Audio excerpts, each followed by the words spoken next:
어. 효율적으로 쓰는 거지.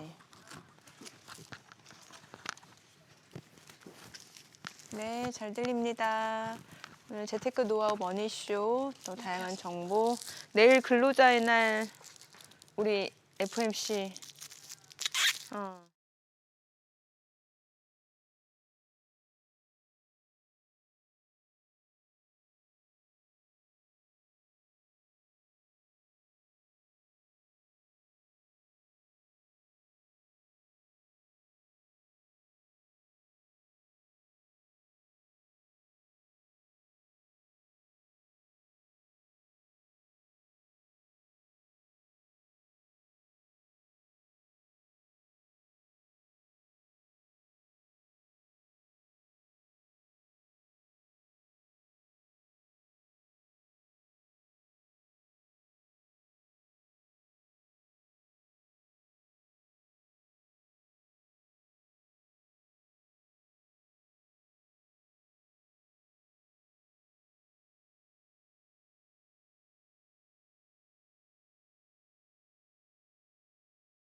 돈을 버는 다양한 방법, 재테크 기사와 돈 되는 정보로 투자의 기준을 제시해주는 재테크 노하우 머니쇼 시작합니다.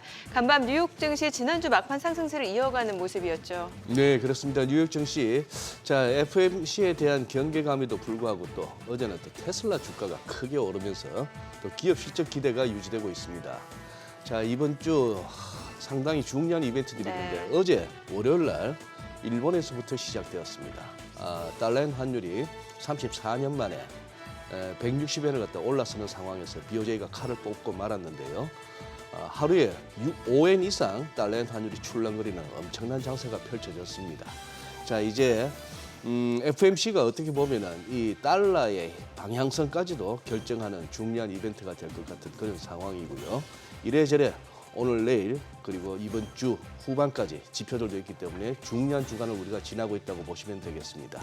우리 시장 그래도 환율 때문에 조금 불안했습니다만 어제 상승세를 이어갔습니다. 네, 맞습니다. 어제 국내 증시 장중 환율이 롤러코스터를 타며 부담을 준 상황이었습니다만 그래도 시장 자체에 좀 선방하는 모습이었고 코스피는 2,680선을 되찾았습니다.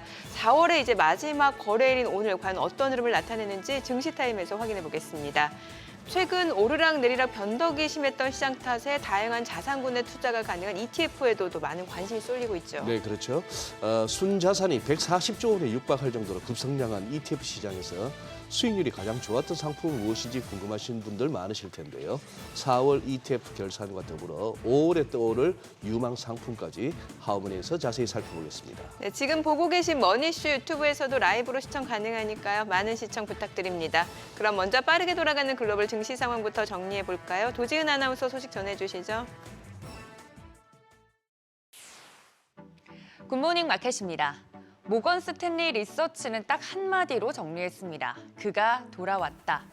5월 FMC 앞두고 기업들의 실적에 보다 집중하면서 뉴욕 증시는 월말 월초 상승으로 출발합니다. 간밤 뉴욕 증시 3대 지수 모두 상승으로 마감이 됐는데요. 다우지수 0.38%, S&P 500은 0.32%, 그리고 나스닥은 0.35% 오르면서 마감이 됐습니다. 연준의 금리 불확실성 때문에 장 후반 상승폭을 일부 축소하기도 했지만 이내 다시 반등하면서 초록불을 지켜냈습니다. 자세한 종목별 흐름 살펴보시면 시총 상위주들 안에서는 엇갈리는 모습이 나타났습니다. 마이크로소프트가 1%대 하락한 반면 애플은 실적 기대감에 2.48% 상승했고요. 엔비디아는 0.03% 소폭 상승했지만 반도체주들 안에서는 종목별로도 등락이 엇갈리는 모습이었습니다. 급등했던 구글은 3%대 하락, 아마존도 0.75% 상승 마감했습니다. 6위부터 10위도 보시면 메타는 2.41% 하락으로 마감이 됐고요. 일라이릴리는 0.50% 오르는 등 대형 기술주들 안에서도 부진한 종목들이 있어서 나스닥의 상승세가 일부 제한되는 모습이었습니다. 아무래도 5월 FOMC를 앞두고 경계 심리가 짙어진 영향도 있겠죠. 물론 이번 회의에서는 동결할 가능성이 매우 우세하지만 최근 인플레이션이 고착화할 조짐이 커지면서 이번 회의에서 제롬 파월 연준 의장이 매파 발언을 또 내놓을지 관심이 모이고 있습니다. 이런 분위기 속에서 실적 발표는 꾸준히 진행되고 있는데요.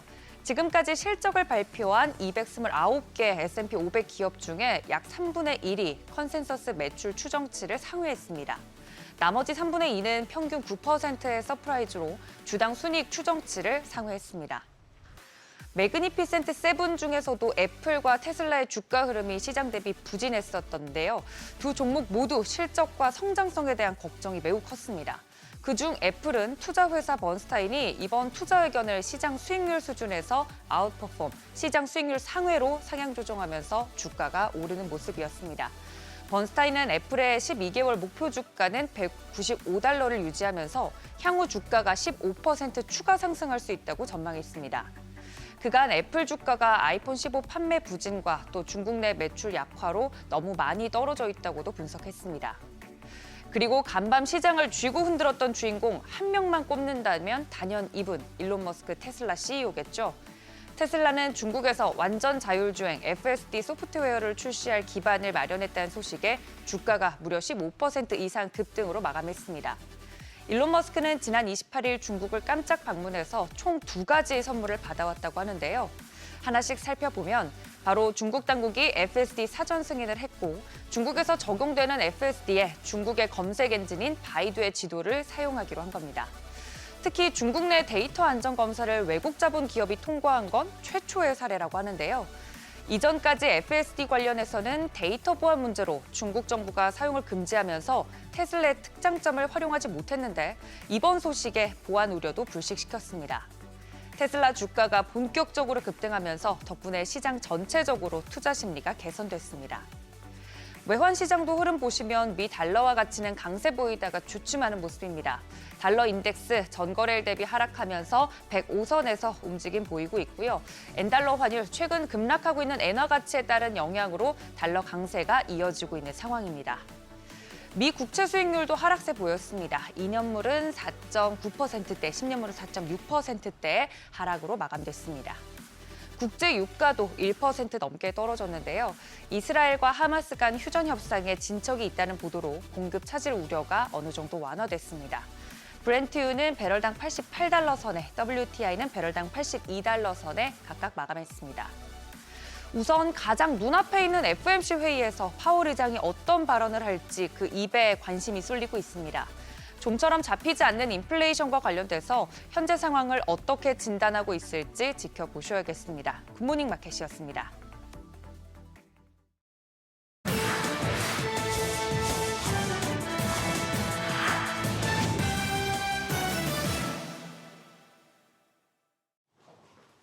테슬라 그간의 근심을 모두 털어버릴 만큼 요 며칠 질주를 이어가고 있습니다. 월요일장 주가는 15% 넘게 급등했는데요. 무슨 이유에서인지 또 어떤 의미들이 있는지 하나씩 짚어보겠습니다. 먼저 최대 시장인 중국에서 완전 자율주행 시스템 FSD 출시를 위한 중요한 문턱을 넘었다는 소식이 투심을 끌어올렸습니다. 현지 데이터 안전검사에서 외자 기업 최초로 적합 판정을 받아냈는데요.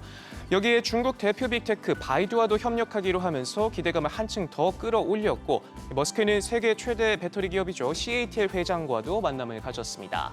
중국에서 FSD 출시는 단순한 돈줄이 하나 더 생긴다는 것 이상의 의미가 있습니다. 심혈을 기울이고 있는 AI 드라이브에 힘을 보태줄 VFM 데이터 확보에 더욱 속도를 낼 수 있다는 점이 고무적이고요. 이를 토대로 앞서 머스크가 호언장담한 로보택시 프로젝트, 더 나아가 휴머노이드 옵티머스 개발까지 앞당길 수 있습니다. 또 CATL의 수장과의 만남도 테슬라의 저가 전기차 프로젝트를 위한 초석이라고 볼 수 있겠죠. 여기에 머스크가 인공지능 개발에 100억 달러를 투입하겠다고까지 밝히면서 AI 드라이브에 대한 기대감에 불을 지폈는데요. 제대로 큰 한방을 보여줬네요. 그런가 하면 중국 비아디는 다소 아쉬운 성적표를 받았습니다. 무리해서 차값을 내린 탓일까요? 1분기 매출은 1년 전과 비교해 4%도 채 안 되게 증가하는 데 그쳤는데요. 4년 만에 가장 완만한 증가세를 보이면서 전문가 예상치도 크게 밑돌았습니다. 그도 그럴 것이 비아디의 소형 전기차 C걸 모델 같은 경우 우리 돈 1,000만 원이면 살 수 있는데 최근 시장 선점을 위해 최신 모델을 포함한 40여 종 차량 차값을 최대 20%까지 낮추면서 욕심을 부렸죠. 이런 출혈 경쟁에도 불구하고 같은 기간 테슬라에 다시 1위 자리를 내주기도 했습니다. 그럼에도 비아디를 비롯한 토종 업체들 조처럼 보폭을 줄일 기미를 보이지 않고 있습니다. 가성비를 앞세워 글로벌 시장 확장에 팔을 걷어붙이고 있는데요. 국내 전기버스 시장의 경우 절반 이상을 중국 업체들이 차지하고 있고 또 비아디의 돌핀 모델의 경우 수입차 인색하기로 소문난 일본에서 지난해 전기차 부문 1위를 차지하는 등 세계 시장 공략을 위한 만반의 준비에 나서고 있습니다. 보시는 것처럼 중국의 전기차 총공세에 각국은 촉각을 곤두세우고 있습니다. 유럽의 경우 최대 30%의 관세를 부과할 것으로 예상되는데 이마저도 충분치 않다는 분석이 나옵니다. 미국 컨설팅 업체 로디움 그룹은 중국 전기차에 대한 유럽연합의 반보조금 조사가 몇 주 내 마무리되겠지만 이에 따른 징벌적 조치는 수입을 억제할 만큼 강력하지 않을 것으로 내다봤는데요. 관세 장벽을 50%까지는 높여야 한다고 주장했습니다. 논의되고 있는 30%의 과세가 부과된다 하더라도 비용적 이점 때문에 유럽 수출이 여전히 매우 매력적이란 이유에서인데요. 중국산 전기차 수입 추이를 보면 이렇게나 신경을 곤두세울 수밖에 없는 게 이해가 갑니다. 4년 전 우리 돈 2조 원에 그쳤던 중국산 전기차 수입은 지난해 16조 원에 육박했고요. 중국 브랜드 시장 점유율도 같은 기간 4배 넘게 늘었습니다. 최근 미국도 중국의 과잉 생산을 지적하면서 경고장을 날렸는데 견제 수위를 계속해서 높이는 모습입니다. 빅테크들을 정조준하고 나선 유럽이 이번엔 애플의 아이패드도 규제하고 나섰습니다. EU 집행위는 애플의 아이패드 운영체제를 디지털 시장법, 이른바 빅테크 갑질 방지법 특별 규제 대상에 추가했는데요. 이번 조치에 따라 애플은 6개월 안에 이용자가 자사 생태계 바깥에서 앱을 내려받거나 기기에 미리 설치된 앱을 삭제할 수 있도록 조치해야 합니다. 앞서 애플은 유럽연합이 시행한 디지털 시장법 첫 조사 대상으로 지목되며 곤욕을 치르고 있죠. 빅테크 길들이기에 나선 유럽과 미국 눈치 보기 바쁘고 또 최대 시장인 중국에서조차 좀처럼 힘을 쓰지 못하고 있는데요. 안팎으로 고민만 들어가는 요즘인데 오는 6월로 예정된 세계 개발자 회의에서 공개될 것으로 기대를 모으고 있는 인공지능 아이폰이 상황을 반전시킬 카드가 될 수 있을지 관심이 모아집니다. 글로벌 비즈였습니다. 어제장 이슈가 있었던 업종 살펴보는 기업 이슈 시간입니다. 어제 코스피는 11거래일 만에 2,680선을 넘었죠. 빅테크 기업들이 호실적을 발표하자 우리 시장도 투자 심리가 강해졌는데요. 어떤 업종들이 올랐는지 살펴보겠습니다. 삼성, LG, SK 등 내노라 하는 기업들이 유리기판 상용화에 나서고 있는 가운데 삼성전기는 2026년 유리기판 양산을 추진하기 위해 공급망 구축에 박차를 가하고 있습니다. 며칠 전 삼성전기가 조만간 유리 전문 기업인 독일 LPKF와 캠트로닉스 간 기술 협약을 체결할 것이라는 소식이 전해졌죠. 이에 따라 삼성전기는 여러 제조장비 회사들과 공급망을 구축하고 연구를 함께 진행할 것으로 보이는데요. 특히 유리기판 제조의 핵심 공정인 유리 관통 전극을 위한 장비 개발을 할 것으로 예상되고 있습니다. 아울러 어제 진행된 삼성전기의 컨퍼런스 콜에서도 유리기판과 관련한 소식들이 업데이트됐죠. 삼성전기는 올해 글라스 기판 파일럿 라인을 구축할 예정이라면서 글로벌 고객사의 수요를 반영해 제품 개발을 진행 중이라고 밝혔는데요. 이렇게 기업들이 차세대 기판으로 불리는 유리기판 상용화에 힘을 모으면서 어제 관련주들이 강세 흐름을 보였습니다. YC캠이 상한가에 거래됐고요. 피롭틱스가 18%대 뛰었습니다. 또 소식이 나온 캠트로닉스가 10.98% 올랐고 이어서 HB테크놀로지, JNTC도 모두 상승 마감했습니다. 일론 머스크 CEO가 자율주행차에 대한 기대감을 지속적으로 키우고 있습니다. 머스크 CEO가 완전 자율주행 소프트웨어의 중국 내 출시를 논의하기 위해 중국을 깜짝 방문한 가운데 테슬라는 첫 외국 자본 기업으로 중국 내 데이터 안전 검사를 통과했다는 이슈가 나왔습니다. 4년 전에는 테슬라가 중국의 데이터 규제 때문에 FSD 소프트웨어 출시를 하지 못했었는데요. 이번 검사 통과 이후 테슬라의 완전 자율주행 기술 도입에 청신호가 켜졌습니다. 또한 테슬라는 중국 바이두 기업과 완전 자율주행 기능 적용을 위한 지도 제작과 내비게이션 부문에서 협력하기로 했다는 합의가 나왔는데요. 이로써 테슬라는 중국 내 FSD 기능 도입을 위한 2가지 최종 규제 장애물을 제거하게 됐습니다. 이런 가운데 테슬라도 자율주행 등 AI 개발에 100억 달러를 투자할 것이라고 밝히면서 인공지능 개발에 적극적인 투자 의지를 표명했죠. 이런 이슈에 자율주행 관련주들이 들썩였는데요. HL 만돈의 1분기 호실적 전망이 나오면서 17% 넘게 급등했고 캠트로닉스는 유리개판 테마와 겹테마 종목으로 꼽히면서 11% 가까이 올랐습니다. 이어서 라닉스는 7%, 퓨런티와 젠백스 링크도 모두 상승세를 기록했습니다. 주말 사이에도 반도체와 관련해서 다양한 뉴스가 전해졌죠. 현재 HBM 시장에서 세계 1위를 달리고 있는 SK하이닉스는 HBM뿐만 아니라 범용 D램 설비 투자에도 힘을 쏟을 것으로 보입니다. 며칠 전 업계에서는 SK하이닉스가 최근 투자하기로 발표한 청주 D램 공장 이외에도 또 다른 설비 투자를 구축하기 위한 논의를 진행 중이라고 밝혔죠. 이번 투자가 확정된다면 SK하이닉스는 용인 클러스터 지역, 미국 인디애나 첨단 패키징 공장, 청주 D램 공장에 이어 또다시 초대형 투자를 진행하는 셈입니다. SK하이닉스가 설비 투자를 연속적으로 검토하고 있는 이유에 대해 업계에서는 올해 하반기부터 D램과 낸드 플래시 등 메모리 수요가 급증할 것이기 때문이라고 보고 있습니다. 이외에도 어제 삼성 이재용 회장이 EUV 핵심 부품사인 자이스를 방문했다는 소식이 나왔습니다. EUV 장비를 얼마나 확보했는지에 따라 차세대 반도체 생산 능력이 갈리는데요. 이번 이재용 회장의 방문은 삼성전자가 EUV 장비 업체 ASML과 핵심 부품사 자이스와의 삼각 협력을 통해 반도체 초격차를 다시 실현하겠다는 의지로 해석됩니다. 이런 소식들에 일부 국내 반도체 기업들이 좋은 시세를 냈는데요. YC캠도 유리기판 테마와 겹테마 종목으로 꼽히는데 EUV PR용 제품이 양산 테스트에 진입했다는 소식이 나오면서 상한가에 마감됐고 마이크로 투나노가 20.34%, 램테크놀로지는 12.45% 올랐습니다. 또 삼성전자 협력사인 이오테크닉스가 2% 가까이 상승 마감했습니다. 세계적 부호인 아랍에미리트 대통령이 다음 달 중순 한국을 방문할 예정입니다. 무함마드 UAE 대통령은 지난해 1월 윤석열 대통령과 정상회담을 할 때 UAE 국부펀드 등을 통해 국내 300억 달러, 하나로 약 41조 원 규모의 투자를 약속했었죠. 또한 UAE 대통령 방한에 정통한 관계자는 무함마드 대통령의 방한 일정에 대해 양국 간 대규모 협력 사업이 결실을 맺을 것이라고 언급하기도 했는데요. 어떤 기업들의 투자를 진행할지 재계에 관심이 쏠리고 있는 가운데 한국과 UAE 간 전략적 협력 관계인 원자력 발전과 방위 산업 등에서 대규모 협력 프로젝트가 구체화될 것으로 기대되고 있습니다. 이런 기대감에 어제 원전주가 특히 강세 흐름을 보였는데 보성 파워텍이 7.43%, 한전기술이 6.51% 올랐고요. 그 밖에 우진엔텍과 두산 에너빌리티는 모두 3% 넘게 뛰었습니다. 지금까지 어제장 이슈 살펴봤습니다.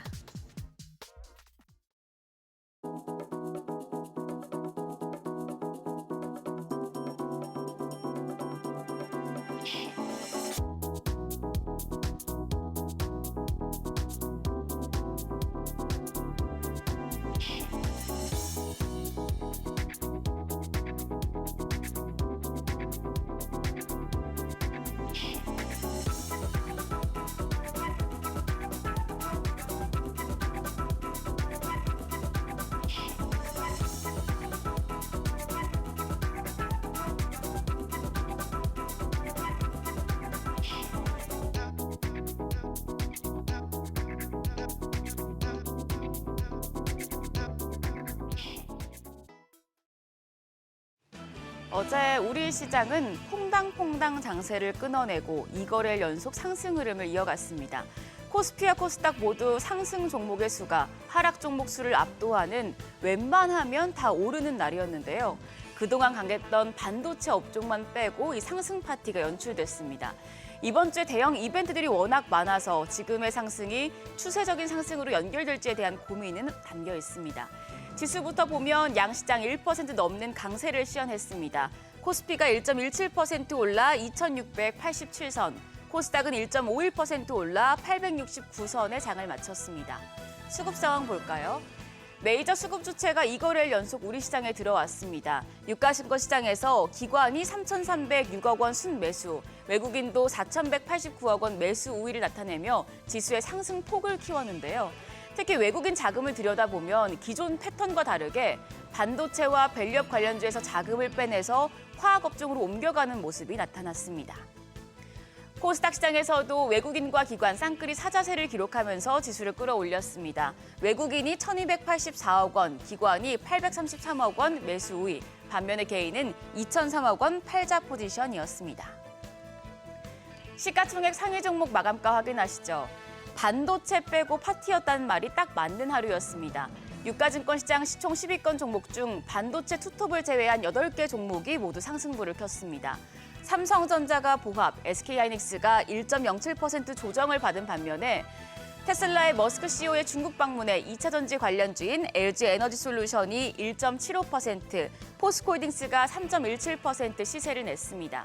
또 셀트리온은 미국 3대 처방약 급여관리 업체 중 한 곳인 익스프레스 스크립츠와 자가 면역질환 치료제 짐펜트라에 대한 선호의약품 등재 계약을 체결했다는 소식에 4% 넘는 강세 흐름 보였습니다. 코스닥 시장으로 자리를 옮겨보면 여기로 대체도 훈훈한 분위기였습니다. HLB가 0.64% 조정을 받았고 에코프로가 보합으로 마감을 했지만 나머지 종목들은 1% 넘는 상승권에서 마무리가 됐습니다.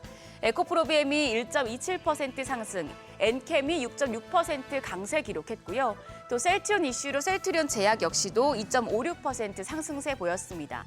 반도체 소부장주도 좋았는데 HPSP가 오랜만에 3.88% 반등에 성공했고요. 이오테크닉스 1.88% 추가 상승했습니다. 진정되나 싶었던 환율은 조금 올랐습니다. 장중에 1,380원대까지 급등을 했었고 이제 마감은 1원 70전 오른 1,377원의 거래를 마쳤는데요. 달러당 엔화값이 34년 만에 장중 160엔대를 찍은 만큼 달러 대비 원화 환율의 1,400원대 재진입 가능성도 커져서 부담이 되고 있습니다. 기업들의 실적 발표가 계속해서 이어지고 있습니다. 어제 장 마감 이후에 나온 세트레가의 실적에 이어서 오늘은 한화에어로스페이스와 한국항공우주 등 우주항공 관련 기업들의 실적이 발표됩니다. 세트레가이가 부진한 실적에 시간의 거래에서 하락하긴 했지만 증권가에선 우주항공 분야가 50년 만에 새로운 투자 사이클을 맞이했다며 주목해야 한다는 분석이 나옵니다. KB증권은 한국 정부의 정책 지원이 확대되고 예산이 늘어나고 있는 점에 주목했습니다. 정부의 정책과 예산이 확대되면 주요 기관들이 연구와 투자를 집행하고 이게 기업의 매출로 이어지기 때문입니다. 게다가 우리나라의 방산 수출이 다시 반등하는 추세인 점도 호재로 꼽히고 있는데요.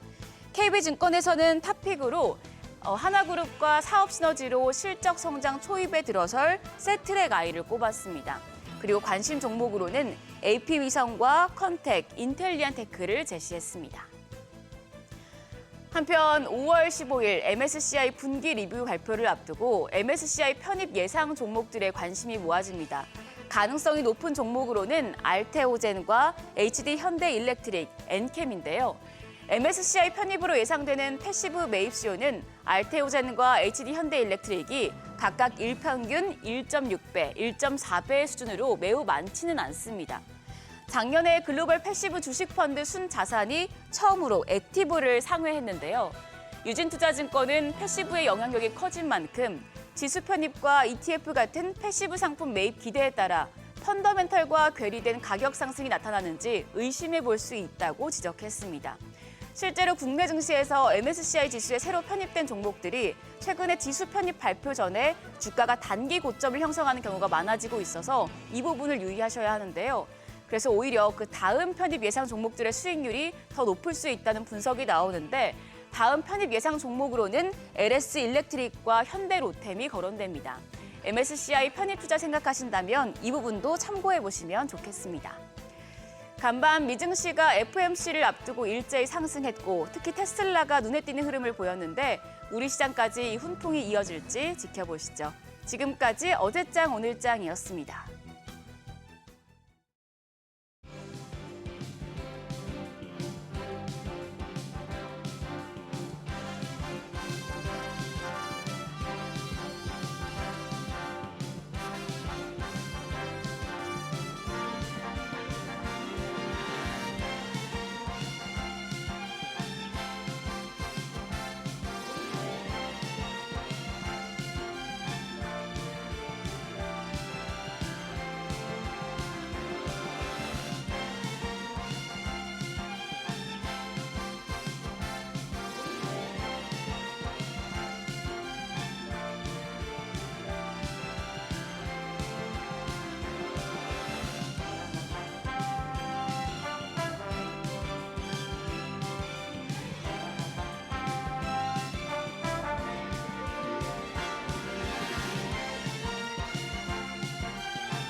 현재 시각 8시 24분 지나갑니다. 지금 보고 계신 머니쇼 유튜브에서 라이브로도 시청 가능하니까요. 많은 시청 부탁드립니다. 그리고 다양한 주식 정보 원하시는 분들은 카카오톡 채널에서 크존 검색하시거나 크존 앱 다운로드 받으시면 다양한 주식 정보 확인해 보실 수 있으니까요. 이 부분까지도 참고해 보시기 바랍니다. 자, 뉴욕 증시 보니까 일단은 뭐 방향 자체는 좀 우상향인 것 같은데 지금 환율 변동성이 굉장히 크네요. 어제 앞서 오프닝에서 소장님 말씀 주셨다시피 달러엔 환율 변동성이 어제 160엔 돌파하고 156엔대까지 다시 떨어지고 네, 네. 그러니까요. 이게 시장에는 분명 부담인 거잖아요. 시장에 네. 뭐 그 결과가 어떤 식으로 뭐 맺어질지는 모르겠습니다만 어쨌거나 참다가 네. 이제 160엔까지 열리면 이거 위가 어디서 멈출지를 모르는 레벨이 됐으니까. 아니 또 소시에테 제네럴 쪽에서는 170엔까지도 예상을 했던 상황이다 거기까지도. 보니까 예. 그래서 계속 구두 개입만 하던 BOJ가 결국 이거는 실개입이 났었다고 봐줘야 되는데 뭐 일본 재무성 재무관은 노코멘트라고 합니다만 통상 노코멘트란 얘기가 뭐 했지만 말은 못하겠다 이런 정도로 우리가 해석해야 아니면 아니라고 되고. 했겠죠. 아니면 아니라 했겠죠. 예. 네. 근데 이제 이게 일단 이렇게 됐으면은 한번 붙어야 되는데 자꾸 이제 어제부터 일부 시황에서 2003년도의 기억을 자꾸 이렇게 되살립니다. 2003년도에 어떤 일이 있었던 거죠? 2003년도에 그때 이제 엔화가 굉장히 강해지는 달러엔 환율이 하락 압력에 처하는 그런 상황이었는데 이제 뭐 2001년에 네. 9.11이 있었고 그러다 보니까 이렇게 분위기 잡아서 결국 이라크 전을 2003년에 시작하고 네네. 뭐 그러다 보면은 전비를 갖다가 또 확충해야 되는 미국이다 보니까 달러 약산이겠어 해서 헤지펀드가 막 달라들었어요. 헤지펀드는 그게 했잖아요. 이미 92년에 이미 영란은행 갖다가 조지 소로스가 네네. 완전 거들내면서 명성을 얻었고 돈도 얻었고 그리고 97년, 6년 그 무렵에는 태국, 한국 한번 해먹었고 약간 그러다가 이제 홍콩에서 조금 이렇게 완패를 한번 당했습니다만 그러다가 일본에 한번 달라들었는데 이 게임은 일원포 사건이라고 한번 우리 저 시청자 여러분께서 검색해 보시면 한번 공부 삼아 네네. 일본은행의 일원 그리고 네. 대포할 때 포입니다. 네. 일원포 사건이라고 해서 그때 이제 한 15개월 정도에 걸쳐서 엄청난 달러 매수 개입을 한 적이 있습니다. 그래서 헤지펀드들이 많이 파산하고 했는데 네. 그때는 달러 매수 엔화 매도기 때문에 BOJ가 유리한 게임이었어요. 심지어 아주 엔화를 정 안 되면 찍어내면 되니까 네네네.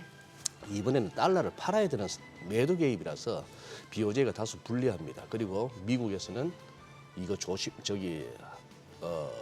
이런 식으로 가면 자체 엔캐리 트레이드를 청산시킬 수도 있고 미국 국채를 갖다 일본이 팔아야 하는 상황도 올 수 있고 해서 미국은 그렇게 바라지 않는 상황이고 그걸 미국 옐런 장관이 재무장관이 아주 어떻게 보면 노골적으로 얘기했고 개입하려면 우리하고 상의해야 될 거다 네네네. 뭐 이런 소리까지 했는데 그러니까 달러엔이 하방으로 가는 데는 한계가 있다 이렇게 보시는 예, 거네요. 그렇게 예. 보고 있어서 한번 조금 귀추가 주목됩니다.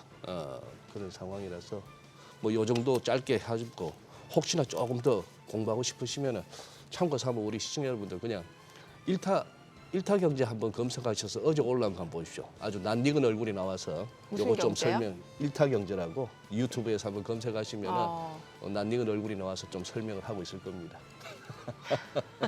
네. 자, 누군지는 궁금하죠. 예. 오늘 그로스 리서치 이재무 대표 모셔서 시장 얘기 나눠보겠습니다. 어서 어서 오세요. 오십시오. 네, 안녕하세요. 뉴욕 증시 어떻게 보셨나요, 간밤에? 3대 지수 네. 일단 뭐 상승세를 이어가긴 했거든요. 예. 근데 네, FOMC를 앞두고 있어서 참 경계 심리도 만만치는 않은 것 같거든요. 네, 맞습니다. 저도 개인적으로 어제 뭐 지수를 좀 보기보다는 네. 개별 종목들 이제 급등나게 좀 더 초점을 뒀습니다. 그랬을 것 같아요. 네. 예. 일단 뭐 제일 눈에 띈 건 아무래도 이제 테슬라 같아요. 테슬라. 네. 네네. 지금 뭐 계속 이야기가 되고 있는데 뭐 지난주 사실 우리가 이제 쉬는 주말에도 그 테슬라 일론 머스크가 이제 예고에도 없이 중국에 갔다. 이제 거기부터 화제가 되기 시작했습니다. 오죽하면 인도를 안 갔으니까. 네, 인도 네. 예. 그래서 이제 중국에 갑자기 왜 갔을까부터 해가지고 이제 계속 관심을 불러일으키고 있는데 지금 일단 뭐 어제 주가에서도 반응이 나왔지만 이제 완전 자율주행 FSD 이거 예. 상당히 많이 관심도가 있는 건데요. 이쪽에서 좀 이슈가 확실히 좀 바람이 좀 분 것 같아요. 그래서 어제 우리나라 증시에서도 사실 자율주행 관련 종목군들이 많이 올랐었거든요. 근데 테슬라 같은 경우에도 장중 뭐 17%, 뭐 종가로는 한 15% 정도 마감이 됐는데 역시나 어제 이 테슬라의 그 주가가 가장 시장에서는 좀 관심도가 있었던 것 같고요. 애플도 좀 주가가 많이 오른 편입니다.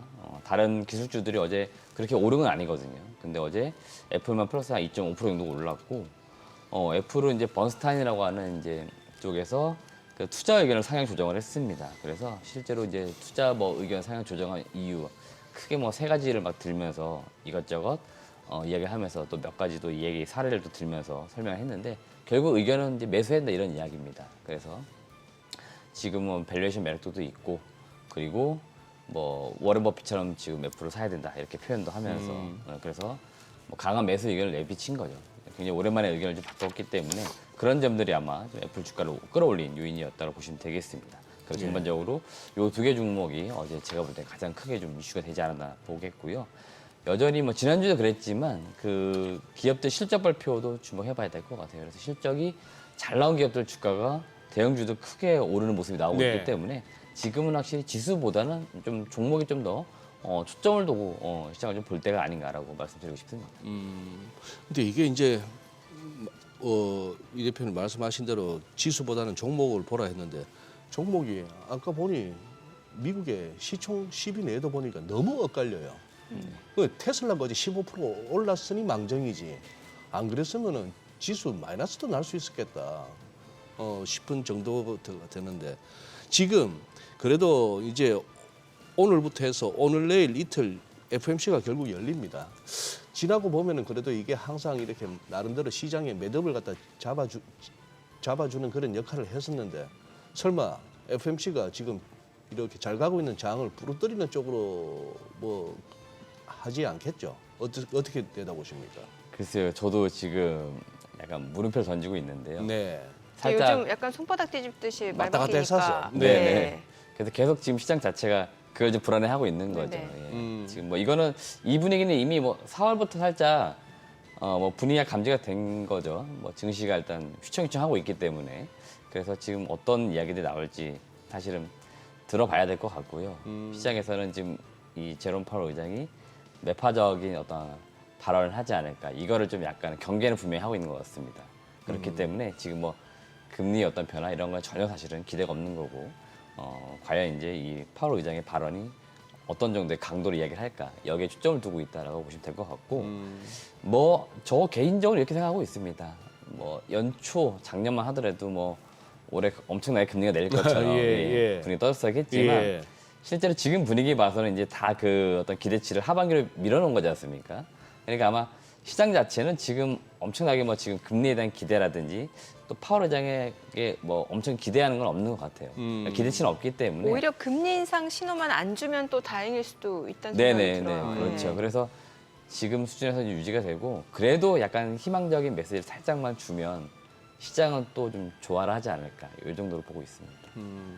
요즘 부쩍 제니 옐런 미국 재무장관이 너무 존재감을 드러내고 아주 대놓고 저기 나 바이든 재선시킬 거야 하는 그걸 갖다가 막 내비치는 양상이라서 여기에 대해서 또 연준 입장에서 또 파월 의장 입장에서는 살짝 어떻게 견제가 들어가려는지 지금 화면에 옐런 장관 나옵니다만 지금 옐런 장관이 이렇게 꿍꿍이 속을 볼 것 같으면은 당장 이렇게 뭐 미국 대선 전에 뭐 주식이 빠지고 이러진 않고 경제 성장률도 끌어올리고 뭐 할 수는 있겠는데 그 후유증이 만만치 않을 것 같아서 또 연준에도 한번 그 나름대로 다들 경제학자들인데 한번 그 학자재 양심을 한번 기대해보고 해서 한번 보기는 봐야 될 것 같네요. 워낙 근데, 경기 지표도 좋고 예. 지금 인플레이션 상승세는 잡히지 않는 모습이고 네.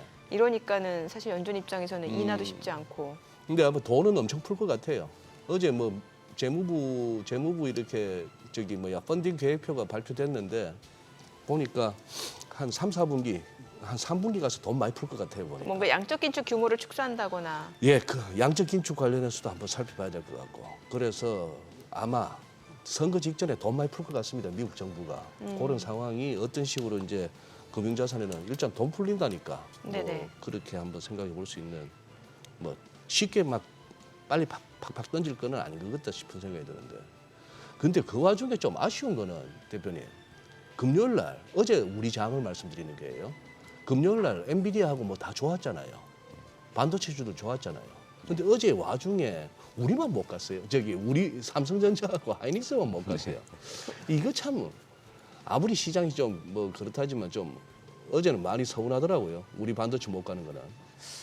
저도 어제 그 시장을 이제 볼 때 네. 분위기 상당히 좋았기 때문에 네. 그다음 반도체 소부장 사진이 좋았거든요. 예. 그러니까 반도체 섹터 전반 좋은 줄 알았는데 종가 봤더니 이제 딱 두 종목만 약간 마이너스더라고요. 삼성전자, SK 하이닉스. 그러니까. 그래서 일단 오늘 3전 실적 이제 그 발표 컨퍼런스 콜이 있거든요. 전에 한번 예비치 네네 잠정치는 나왔고 잠정치는 나왔고. 이제 오늘 네네. 이제 구체적인 이제 각 사업부별 실적과 향후 전망 그다음에 각 이제 애널리스트들과의 이제 Q&A 이런 시간이 있는 거죠. 예. 여기에서 이제 또 많은 이야기들이 나올 건데 여기에서 이제 반도체 쪽 그 희망적인 메시지만 저는 준다라고 할 경우에 그리고 이미 지금 지난 25일 날 SK 하이닉스가 그 실적 발표 자리를 가지면서 어느 정도 분위기는 지금 다 뛰어났기 때문에 전체적으로 지금 반도체 쪽이 어제 뭐 하루 정도 안 갔다 하더라도 아쉬워할 그런 시점은 저는 아니라고 봅니다.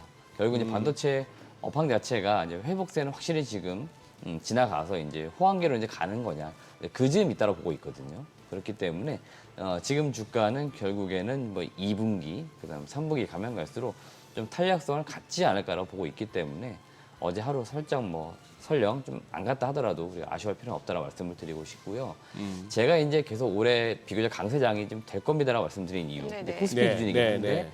그 기저에는 결국에는 반도체가 있는 거죠. 결국 저 두 개 종목이 지수를 이끌어 줄 거고 예. 외국인들이 저 두 종목을 좀 더 산다라고 하면은 예. 우리나라 증시가 쉽사리 빠지지 않을 거라는 거죠. 그렇기 때문에 지금 상태에서는 약간 이제 수급의 이동이 있었다. 특히 어제 그 시장 특징 중에 화학주 이런 게 갑자기 올라가더라고요. 네네. 올라갈 네. 시점이 전혀 아니거든요. 물론 효성그룹 이런 쪽이 화학 섹터이긴 한데 지난주 금요일 실적이 나오면서 뭐 일정 정도 희망적인 부분들이 있긴 해서 효성그룹주도 원래 많이 올라간 건 있었는데 대체로 어제 화학 섹터가 많이 올라갔거든요. 생각보다는. 그래서 이건 제가 볼 때 일시적인 수급의 이동이었다라고 보고 있기 때문에 대체로 국내 증시 그다음에 이제 반도체가 올라간다 이런 경우에는 뭐 저 두 개 종목이 계속 이끌어주는 흐름이기 때문에 어제 두 개 종목이 안 간 거는 그닥 뭐 크게 아쉬워할 그럴 필요는 없다. 그리고 오히려 저는 삼전 같은 경우에 아직 7만 원대 지금 가격이 있지 않습니까? 네.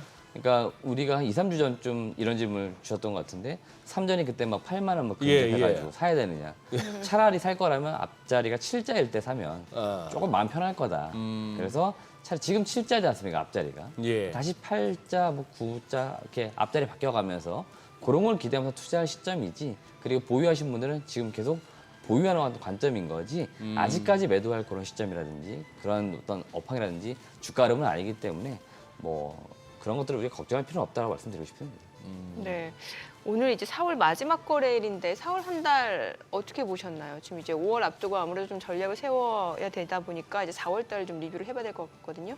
일단 개인적으로는 제가 4월 초에도 말씀드렸는데 굉장히 시장이 좀 랠리가 빨랐다라고 말씀드렸잖아요. 네. 속마음상으로 좀 약간 쉴 타이밍이 좀 필요했다고 봤는데 네. 4월 지금 이제 오늘 마지막 거래인데 잘 쉬었다 이런 느낌이에요. 잘 쉬었다. 네네. 그러니까 약간만 빠진 거죠. 지수로 볼 때는. 네네. 크게 안 밀렸기 때문에 그다음에 중간에 사실은 이제 휘청인 어떤 전쟁 이슈가 있었지 않습니까? 예. 갑자기 예. 잠재 변수이긴 하지만 이제 그게 크게 이제 반영이 되면서 좀 힘들었었는데 비교적 무난하게 잘 버텨냈다. 그러니까 어떻게 보면 시장 자체는 잘 쉰 것 같고 코스피를 제가 지난 그 10월부터 해가지고 쭉 흐름을 봤더니 그러니까 작년 10월 저점, 그다음 올해 1월 저점, 그다음 올해 4월 저점을 놓고 봤을 때는 저점이 계속 올라가는 흐름입니다. 그러니까 추세가 그대로 유지가 되고 있어요. 그렇기 때문에 전형적인 지금 장세는 상승 추세에 있다라고 보고 있기 때문에 어느 정도 이제 쉴 타이밍에 쉬어준 거고요. 다만 이제 5월로 넘어가는 이 시점에서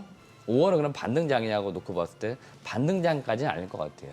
그냥 저는 개인적으로는 약간 이렇게 횡보장일 것 같습니다. 5월 달이요. 네, 그러니까 박스권 장세로 봐야겠죠. 네. 그래서 지금 고점은 뭐 아주 러프하게 봤을 때 2,750선, 저점은 한 2,550선 보고 있거든요. 예. 이 범주에서 5월 잘 버텨주고 지나간다 그러면은 6월, 7월 하반기로 가면 갈수록 다시 이제 금리 인하 기대치는 높아지고 가셔야 되기 때문에 어떤 그런 어떤 느낌, 그다음에 그런 반도체 쪽의 어떤 업황이 더 좋아지는 점 이런 걸로 인해 가지고 지수에 좀 강세 흐름이 좀 나오지 않을까 보고 있어가지고 뭐 4월 달은 잘 쉬었고 5월 달은 좀 무난하게 지나갔으면 하는 그런 바람을 지금 시점에 가지고 있습니다. 좀 전에 4월 그 코스피 주요 수남매 종목 등락률이 나왔는데 여기서 보면 현대차가 올랐잖아요. 근데 예. 최근에 보면은 현대차는 시장 떨어질 때 올라가고 그러네요. 시장 올라갈 때 떨어지고 약간 방어주 느낌으로 움직임을 보여주는데 4월 달 제가 일일 종가를 보니까 2,747포인트였어요.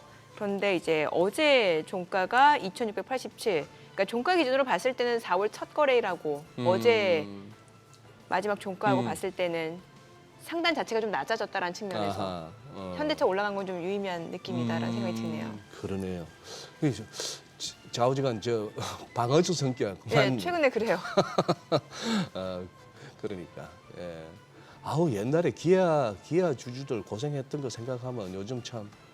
그 차화정 때 사신 분들 같은 경우는 네, 고생들 10년 넘게 10년 넘게 고생하신 고생하셨죠. 거죠. 그래 됐는데 어쨌거나 잘 빠져나온 것 같고.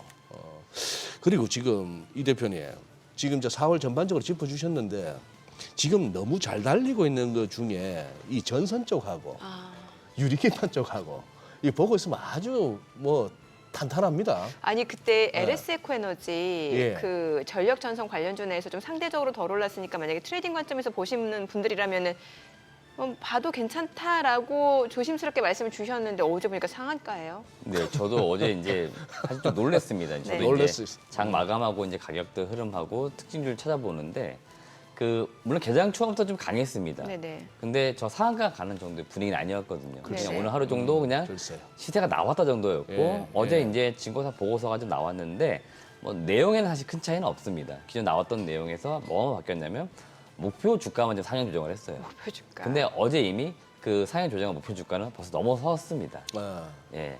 그러면 또다시 목표 주가 상향이 나와야 되는데 시기적으로 봤을 때 좀 더 있어야 된다는 얘기죠. 그러니까 어제는 제가 봤을 때는 좀 시세가 좀 강하게 나왔다라고 보시면 될 것 같고 결국 그 이야기들은요. 어제도 상승장이었는데 테마도 상당히 강했거든요. 테마성이. 보통 시장 자체가 좋을 때는 수급이 분산되기 때문에 예. 테마주에 수급이 집중되지 않는데 어제는 장도 좋았지만 여러 종목들이 올랐지만 그중에 강한 섹터도 좀 강했습니다. 그러니까 어디서 나온 돈인지 모르겠지만 돈이 특정 분명한 거는 올라가는 쪽에 또 분명히 수급이 붙었다는 거죠. 그게 어제 LS 에코 에너지였습니다. 예. 제가 어제 타 방송에서 개장 방송 했기 때문에 흐름을 분명히 아침에 봤거든요. 10% 남짓이었습니다. 예. 움직임 갑자기 초반에. 확 네네. 올라가더라고요. 근데 갑자기 이제 올라갔다는 얘기는 어느 순간 장중에 매수 수급이 강하게 붙었다는 거죠. 결국 그래서 종가로 상한가를 만든 거고 지금은 이제 개인적 투자 의견상 LS 에코에너지는 분명히 좋은 기업이지만 살짝 가격 부담이 있죠. 그렇기 때문에 제 입장에서는 지금으로서는 또 매수하라 의견을 못 드리지만 요즘 시장 트렌드상 어제 강이 오늘 또 가고 조정 나왔다 또 가고 이런 흐름이 나옵니다. 그래서 일단은 주가 흐름 분명히 봐야 될 것 같고요. 전선주나 이 전력 설비 관련된 종목이 3월 달에 좀 강했다라고 했는데 4월 한 달 또 지났잖아요. 그래요? 네. 2달 지금 강한 거예요. 그러니까요. 근데 더 길게 보면은 22년부터 지금 강합니다.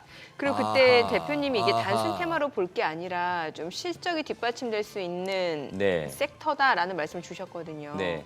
정확하게 말씀드리면은 22년에서 23년도 올라올 때 실적의 어떤 증가율이 굉장히 컸던 섹터가 이쪽인데 네. 올해도 분명히 전년 대비하면 증가를 해요. 예. 근데 22년에서 23년도 올라올 때 증가율하고 네. 작년에서 올해 올라올 때 증가율에 약간 실적인 차이가 있습니다. 그러니까 작년에서 올해 올라올 때 그 폭은 더 줄어들거든요. 근데 지금 시세는 더 나오고 있기 때문에 지금으로서는 사기에는 좀 부담이 있는 종목들이 많아졌다는 거죠. 작년에는 네. 실적이 받쳐졌고 이제 금년에는 실적 증가세는 둔화되지만 증가를 합니다. 예. 증가는 하는데 이제 둔화된다는 얘기고. 그렇죠. 근데 문제는 뉴스 흐름이 좋아요. 네, 맞습니다. 그죠? 재료가.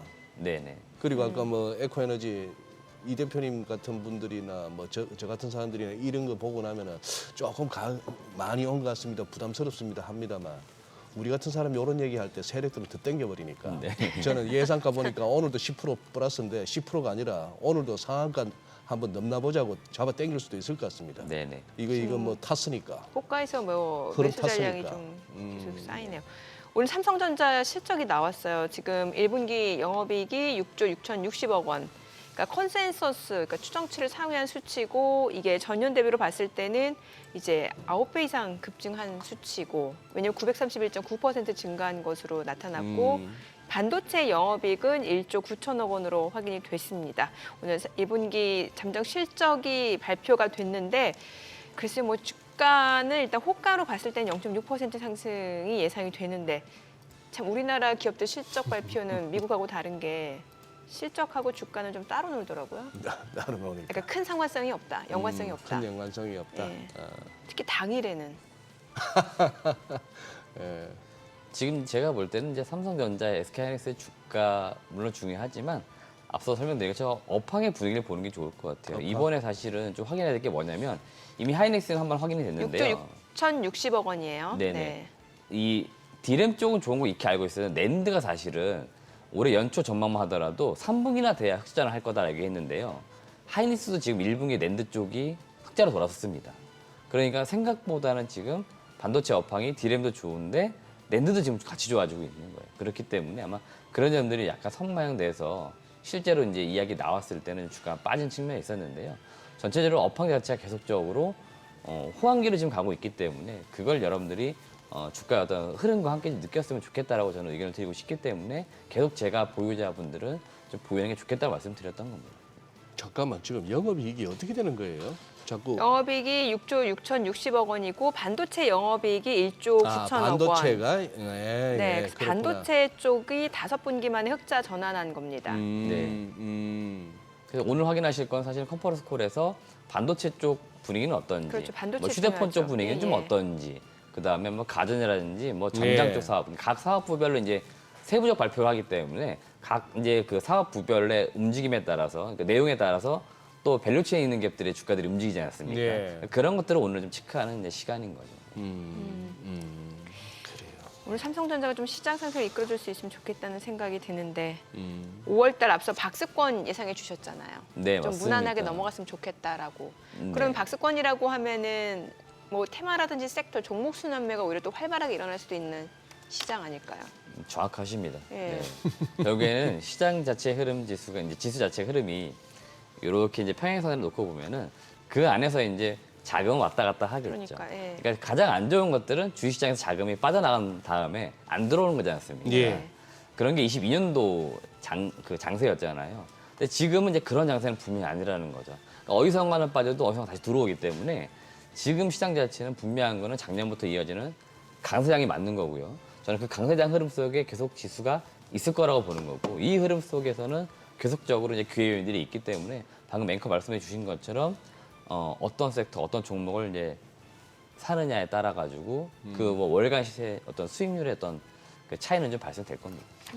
쉽지는 않겠지만 그 좀 순환매가 예상되는 섹터를 좀 추려볼 수 있을까요? 일단은 그럼- 5월 달 넘어가게 되면 네. 아무래도 이제 중소형주 코스닥 쪽도 실적 발표가 있으니까 지금으로서는 1분기 실적이 좀 좋을 겁니다는 쪽에 베팅을 하시는 게 좋겠죠. 어제도 일부 종목 중에 올라가는 쪽이 어디냐면 그 의료기기 중에 파마리서치 이런 기업들이 파마리서치. 지금 저점에서 서서히 올라옵니다. 그러니까 이런 쪽은 지금 사실 1분기가 원래 전통적으로 비수기예요. 네네. 근데 1분기부터 지금 실적이 좋을 거란 이야기가 계속 나오고 있습니다. 근데 계속 좋다 했는데도 주가 반응이 별로 없었거든요. 네네. 근데 최근에 조금씩 올라옵니다. 그러니까 실적 발표가 가까이 오고 있기 때문에 그 기대치로 지금 매수가 올라오는 것 같거든요. 그래서 파마리서치 이런 쪽, 의료기기 쪽도 한번 볼 필요 있을 것 같고요. 제가 뒤에 말씀드리려고 했었는데 5월 달에 지금 우주항공청 뭐 개청 이런 이슈가 있잖아요. 예, 뭐 예. 뻔히 아는 이슈예요. 뻔히 아는 이슈인데 최근에 우주항공 관련된 종목군들이 일부 올라오고 있거든요. 그럼 뭐 한화 에어로스페이스나 이런 쪽인가요? 네네, 뭐 대형주도 올라오지만 그 세트렉 아이나 인텔리안테크, AP 위성 같은 소위 말하는 이제 그 밸류체인에 있는 이제 중소형 기업들이 네네. 이제 조금씩 시장에서 주목을 받고 있기 때문에 이런 쪽도 분명히 소위 말하는 모멘텀을 앞두고 조금씩 올라오는 움직임이 약간씩 있는 거죠. 그러니까 무언가 지금 주가의 변동의 흐름이 있기 때문에 체크해 보시면 좋을 것 같고 제가 과거 말씀드렸던 이제 섹터 중에 STO 토큰 증권 쪽도 5월 달에 뭔가 좀 그 혁신 금융 서비스 관련된 규제 샌드박스 관련돼서 발표가 있을 거라는 이야기들이 지금 언론하고 증권사 보고서 보시면 나오고 있습니다. 뭔가 잊혀질 만한 테마 쪽이었는데. 네네네. 근데 이쪽이 지금 연초 지금 한 넉 달 지났는데 주가들이 보면 많이 내려와 있거든요. 어허. STO 관련주. 네네네. 잘 보시면은 뭐 갤럭시아 머니터리, IT센, 뭐 헥토 파이낸셜 뭐 관련 주라고 하는 종목들이 작년 연말 그다음에 올 초까지는 좀 강했다가 지금 많이들 내려와 있어요. 예. 네네. 그러니까 다시 지금 서서히 올라갈 수도 있겠죠. 그러니까 이런 쪽은 분명히 무언가 이벤트를 앞두고 있기 때문에 이런 쪽에서 무언가 뉴스라든지 발표가 나오게 되면은 주가에 좀 시세가 나올 수 있다는 거죠. 그러니까 지금 분명한 거는 이제 그런 쪽으로 자금이 왔다가 나갔다 이렇게 하는 게 있기 때문에 이런 흐름을 잘 타시면은 5월 달에도 비교적 수익을 내기에는 좀 괜찮은 달이 되지 않을까라고 보고 있습니다. 지금 방금 화면에 스쳐 지나갔습니다만 자율주행 관련주도 보니까 좋아 보이네요. 지금 뭐 머스크가 중국 갔다더라, 뭐 성과가 네네. 있었다더라 이렇게 나오니 스쳐. 어제도 좀 움직임이 예, 있었고. 뭐 예. 스치기만 해도 요즘 움직이는 게 테마고 관련 그 주니까 얼마나 연관되는 걸 떠나서 자율주행 관련주로 엮이면 오늘 또 한번 움직이겠네요. 아니 라닉스가 지금 호가에서는 상한가예요. 야. 이 라닉스가 어떤 기업이에요? 저도 한번 찾아봐야 될 것 아, 예. 같습니다. 네. 네. 제가 그럼 호가 좀 중계를 할 동안 네네. 봐주세요. 알겠습니다. 네, 지금 시각 8시 50분 지나갑니다. 오늘 양시장 예상 체결지수 좀 확인해 보도록 하겠습니다. 먼저 코스피 예상 체결지수부터 확인해 보도록 하죠. 오늘 4월 마지막 거래일이죠. 코스피가 0.3% 상승 예상되고요. 지금 호가에서는 2,695포인트입니다. 코스닥 0.28% 소폭 상승 예상되고요. 예상 체결지수는 872포인트입니다. 시가총액 상위 종목 예상 체결가 보겠습니다. 삼성전자 오늘 1분기 잠정 실적 발표를 했습니다. 지금 반도체 부문의 영업이익이 1조 9천억 원으로 5분기 만에 흑자 전하는 것으로 나타났고요. 또 1분기 영업이익, 전체 영업이익 자체는 6조 6천억 원 규모. 이게 전년 대비로 봤을 때는 930% 넘게 증가한 상황입니다. 실적 자체가 굉장히 좋았고 컨센서스 추정치를 상회한 것으로 보시면 될 것 같아요. 일단 호가 분위기는 0.5% 상승 예상되고요. 예상 체결가는 77,100원으로 집계가 됩니다. SK하이닉스 약보합 출발 예상되고요. 지금 예상 체결가는 175,700원. LG에너지솔루션 0.9% 상승 예상됩니다. 예상 체결가 382,000원이고요. 삼성바이오로직스가 강보합 출발 예상됩니다. 예상 체결가 776,000원. 삼성전자 우선주는 보합 예상되고요. 현대차가 0.6% 하락이 예상됩니다. 호가는 25만 원으로 집계가 되고 있고요. 기아 약보합 출발 예상됩니다. 셀트리온이 0.5% 상승 예상되고요. 예상 체결가는 184,700원. 포스코홀딩스가 1.3% 상승 예상되고요. 예상 체결가는 412,500원. KB금융 0.5% 상승 예상됩니다. 예상 체결가 77,000원으로 집계가 되고 있습니다. 코스닥 시가총액 상위 종목 예상 체결가 보도록 하겠습니다. 오늘 에코프로비엠이 지금 2.7% 상승이 예상됩니다. 최근에 2거래 연속 상승세를 이어왔고요. 오늘도 추가적으로 상승세는 이어질 걸로 보입니다. 에코프로도 3.9% 강세가 예상되고요. 호가는 11만 200원, HLB는 3% 약세가 예상됩니다. 알테오젠이 오늘 소폭 상승 예상되고요. 예상 체결가는 17만 7천 원. 엔캠 2.5% 상승 예상됩니다. 호가는 30만 6,500원이고요. HPSP가 0.3% 상승 예상되고요. 지금 호가는 4만 350원. 리노공업 보합 예상되고요. 셀트리온 제약은 약보합 출발 예상됩니다. 레인보 로보틱스 보합권 예상되고요. 호가는 17만 3,700원.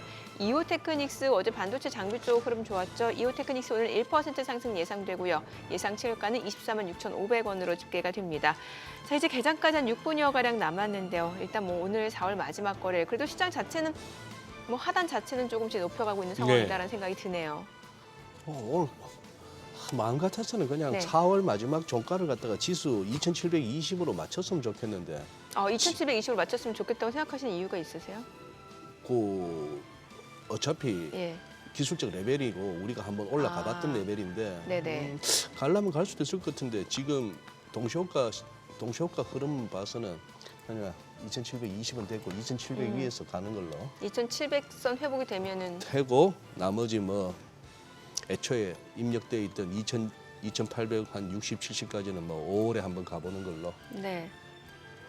5월에 그렇게 희망합니다. 뭔가 좀 계단식으로 꾸준하게 올라가기를 예, 희망한다라는 너무 거죠. 급등하고 급락하는 거야 그쪽이고 이제 개별 이제 한번 수급 붙은 쪽에 하는 얘기고 네. 지수야 뭐 그렇게 갈 수 있겠습니까? 네네. 혹시 라닉스 보셨어요? 네, 봤습니다. 예. 네. 라니스는 그 V2X라고 하는 통신 쪽 관련돼서 통신. 네, 이제 부품, 이제 토탈 솔루션이라고 나오는데요. 사업 보고서에는 이게 보니까 테슬라 FSD랑 관련주로 엮이는 거예요? 일단 중국 쪽에 뭔가 이제 법인이 좀 있습니다. 아. 그렇기 때문에 예, 네. 그런 것 같고요. 지금 이제 그 숫자나 이런 거 잘 보시면 숫자가 나오지는 않습니다. 네. 기술 성장 기업이라서 지금 이제 숫자가 좀 잘 나와야 되는데 아직까지는 뭐 숫자로 이제 뭐 사업의 어떤 내용들을 증명해 보이고 있지는 못해요. 그래서 네. 성장성은 있지만 아직까지는 그냥 성장주로 그냥 남아 있는 기업인 것 같습니다. 그러다 보니까 아무래도 뭐 어떤 산업이나 테마 이슈가 있을 때 좀 주가 변동이 좀 나오는 기업이라고 보시면 될 것 같습니다. 상장 이후 주가 흐름을 저도 같이 뭐 이 대표님 기업 찾아볼 동안에 이렇게 주가 흐름 보니까 몸이 가볍고 예. 손타기 쉬운 종목이네요. 아, 몸이 가볍다. 그렇게 한번 세력들이 한번 이게 뭐 이슈가 있어서 한번 땡기면 땡기지는 그런 종목 같습니다. 그러니까 주당 가격이 그렇게 높지가 않다 보니까. 네, 그러네요. 예, 예. 우습게 3배 갔다가 우습게 뭐 반토막 났다가 하는 왔다 갔다 하는 종목이네요. 그 앞서서 이제 5월달에 조금 순환매 차원에서 접근해 볼 만한 섹터를 이제 뭐 의료기기, 우주항공, STO 또 있을까요? 글쎄요, 뭐 좀 찾아보긴 해야 되겠지만요. 네. 일단 기본적으로 지금은 그 반도체 소부장도 저는 계속 관심을 반도체 가진다고 소부장. 보거든요. 그러니까 제가 계속 말씀드리는 거는 오늘 이제 삼성전자 그 실적 발표에서 우리가 힌트를 찾아야겠지만 이제 전통적인 어떤 지금은 이제 HBM이라든지 약간 네네. 신기술에 많이 집중이 되어 있거든요. 네. 근데 그게 아니고 원래 이제 밸류체인에 있는 그러니까 삼성전자 실적이 좋아지면 같이 실적이 좋아지는 기업들 네네. 있잖아요. 그러니까 이 기업들 주가는 아직도 안 올라간 기업들이 굉장히 많아요. 또는 지금 좀 올라가는데 약간 올라가는 수준입니다. 그러니까 지금 반도체 쪽 뭐 시세가 좀 강하게 나온 쪽 잘 보시면은 뭐 그쪽 아니고 IT 쪽 전반적으로 그런데 올해 내내 보시면 새로운 기술에 대한 부분들 그러니까 뭐 네. 25년, 26년 가야 뭐 양산됩니다. 이런 쪽에 대해서 관련된 기업들이 우리가 특허 있습니다. 우리가 지금 뭐 R&D 개발하고 있습니다. 이렇게 네. 발표한 기업들 주가 많이 올라갔거든요. 네. 그러니까 숫자로 증명되기까지 시간이 많이 남았거든요. 그다음에 또 안 나올 수도 있습니다. 왜냐하면 이 반도체 쪽 특히 대기업들은 쉽사리 장비를 뭐 도입을 한다든지 소재를 바꾼다든지 잘 하지 않아요. 네. 그렇기 때문에 그때 가봐야 하는 겁니다. 근데 지금 그쪽에는 많이 지금 올라가 있는데 의외로 지금 뭐 원래 숫자가 잘 나오고 있는 기업들 작년 실적이 약간 부러졌다가 올해 다시 회복된다고 하는 기업들 주가는 아직도 못 간 기업들이 많으니까 그런 기업들은 좀 봐야 된다 말씀드리는데 대표적으로 뭐 원익큐엔시라든지 네. 뭐 이런 업체들 분명히 회복할 거거든요. 네. 근데도 주가가 좀 더디죠 움직임이. 그러니까 이런 기업들은 제가 볼 때 점점 강해지는. 그래서 이런 기업들 나중에 주가 봤을 때 언제 이렇게 올라왔지? 이런 종목들이 될 수 있으니까 그런 기업들이 지금 아직 시세가 안 나와 있을 때 좀 담아두는 전략이 좋다라고 보는 겁니다. 4월 중에 외국인들 주로 뭐 샀습니까? 일단 여전히 제일 많이 산 거는 삼성전자, 그래요? 네, 그 현대차도 많이 SK 하이닉스 같은 샀던데요? 종목들 많이 샀고요. 그 현대차와 같이 자동차 쪽 많이 샀습니다. 그리고 우리가 익히 알고 있는 이제 그 밸류업 그 프로그램 정부 정책 기대감이 예. 있는 아, 지금 화면 딱 나오네요. 네네네. 그래서 뭐 지주 이런 쪽 많이 샀고요. 현대로템 같은 일부 방산주라든지 뭐 HD 현대일렉트릭 이런 쪽도 많이 올라가는데 그 결국 매수 주체는 외국인이었다라고 보시면 될 것 같습니다. 5월 달에도 갈까요, 저런 종목들? 지금 제가 볼 때는 안 올라간다 하더라도 쉽사리 빠지지도 않을 것 같아요.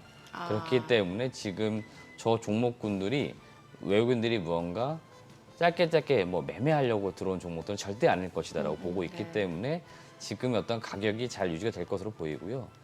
조정이 온다. 좀 생각보다 좀 주가가 많이 빠졌다. 그럴 때는 좀 담아도 사실은 또 반등도 쉽사리 나올 것 같습니다. 그렇기 때문에 지금 저 올라간 쪽에서는 지금 수급으로 봐서는 쉽게 빠질 것 같지 않습니다. 만약에 빠질 거라고 했으면은 2월 달에 좀 시세가 나왔고 3월, 4월에 좀 조정이 나왔어야 되는데 그때 안 빠졌거든요. 네. 그러니까 결국에는 저 종목들 지금 이 추세는 유지가 된다. 이렇게 지금으로서 보는 게 맞을 것 같습니다. 어제 보니까 최근에 또 이제 에코프로 그룹주들 좀 2차 전지 쪽이 좀 다시 이제 반등 흐름을 보여주는 것 같은데 그 2차 전지 쪽은 하반기까지 좀 보시면 좋다는 말씀을 주셨잖아요, 원래. 네. 예. 이제 2차 전지는 결국 장기 싸움인 거고요. 예. 장기 투자자분들은 지금 저는 오히려 요새 시대가 잘 가고 있는 반도체나 이런 쪽이 아니고 다시 바닥권에 있는 2차 전지 쪽을 담아야 된다는 의견을 드리고 싶습니다. 네네. 그러니까 작년하고 반대예요, 진짜로. 작년에 그 상반기까지 2차 전지 종목들이 워낙에 많이 갔고요. 다른 맞아요. 종목들은 진짜 아무것도 안 뭐 갔습니다. 에코프로 그룹주, 포스코 그룹주 다 올라갔죠. 네네. 그래서 모든 시장 수급이 다 그쪽 붙었는데 지금은 이제 다 다른 쪽, 반도체나 이런 쪽 가 있잖아요. 네네. 그러니까 지금은 또 반대 전략인 것 같습니다. 장기로 보시는 분들은 지금은 2차 전지를 조금씩 담아주면 좋을 것 같고 저는 그냥 반등의 어떤 모멘텀이나 그 시그널 찾고 있는 것들인데 그걸 이제 하반기를 좀 보고 있는 거기 때문에 그 즈음부터 반등이 네. 좀 나와주면 어떨까 이런 기대치를 갖고 있는 거니까 2차 전지 그렇게만 대응하시면 될 것 같습니다. 알겠습니다. 오늘 4월 마지막 거래 국내 증시를 확인해 보죠. 개장합니다.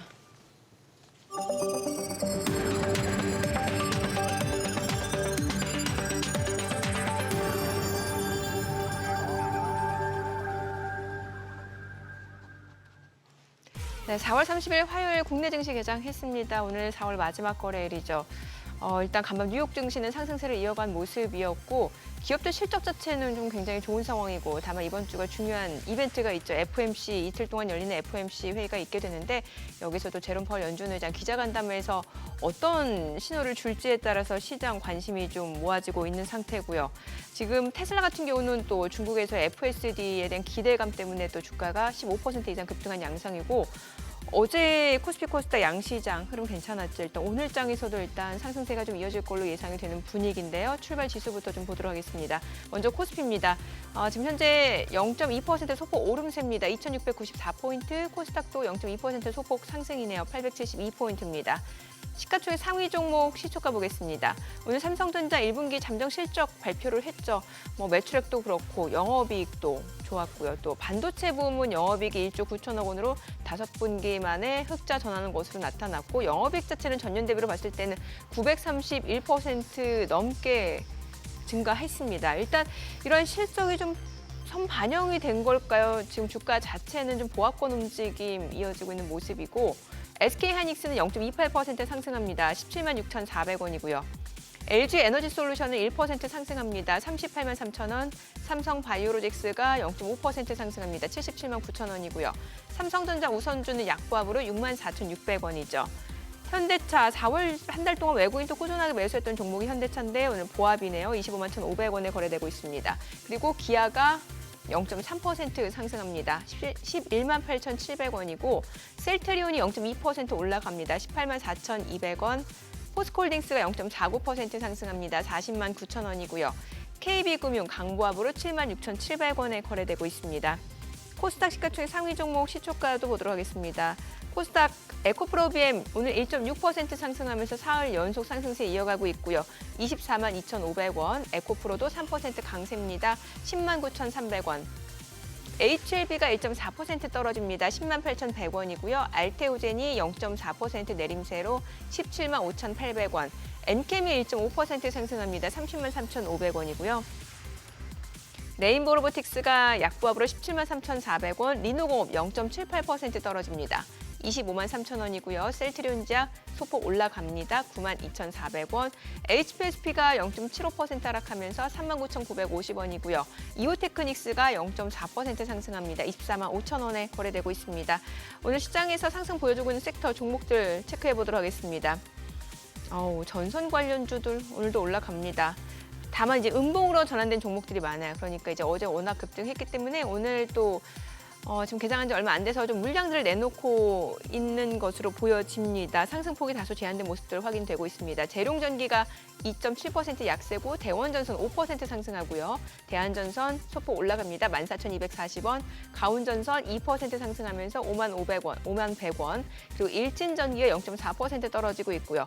어제 상한가 기록했던 LS 에코에너지 오늘 4% 올라갑니다. 28,300원. 다만 음봉이네요. LS 일렉트릭은 1.5% 떨어지고요. LS 소폭 떨어집니다. 이 가운데 센서뷰가 2.9% 상승을 보여주고 있는 상황이네요. 자, 그리고 오늘 보게 되면 스마트카 관련주 확실하게 이제 그 FSD에 대한 기대감이 좀 반영이 되는 것 같아요. 오늘 모바일 어플라이언스가 지금 20% 급등합니다. 3,400원이고요. 인포뱅크도 9% 넘게 올라갑니다. 1,400원. 모트렉스가 10% 급등합니다. 15,440원. 그리고 오비고가 5% 강세 7,820원이고요. 라닉스가 좀 상한가입니다. DY가 2% 강세고요.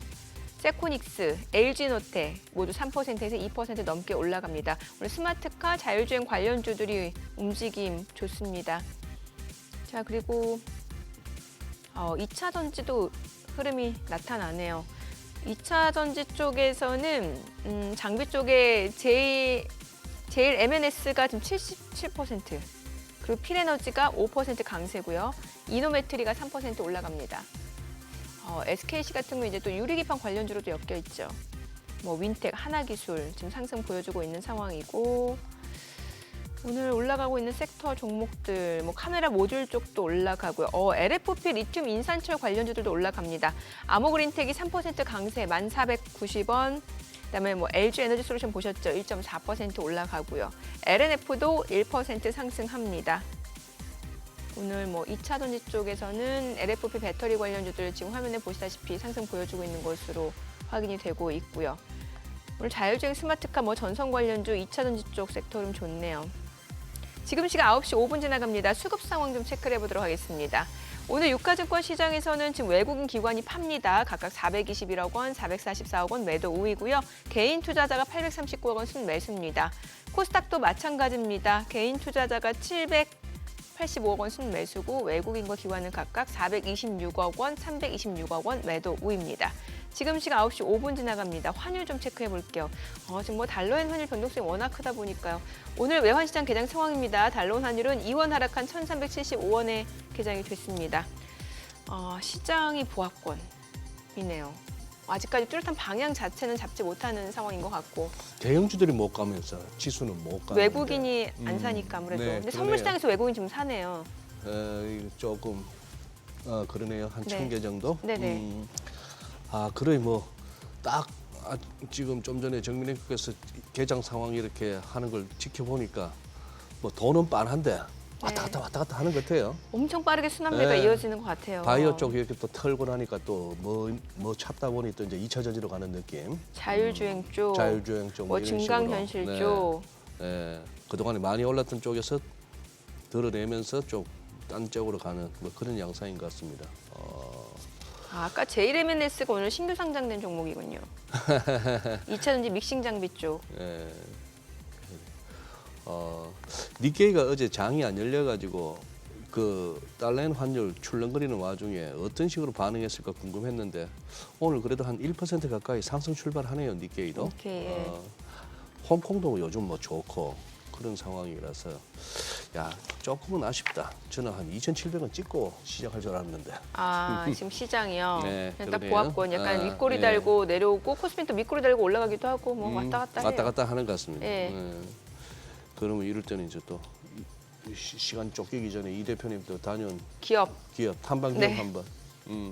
어디 다녀오셨어요? 네, 이번에 다녀온 기업은 화장품 기업인데요. 클리오라고 하는 기업입니다. 클리오. 오랜만에 듣는다. 예. 올리브영 가면 많죠. 맞습니다. 네. 네, 클리오 어. 이제 제품들이 그 올리브영, H&M에 많이 입점돼 있어가지고 상당히 좀 실적이 좋은 편입니다.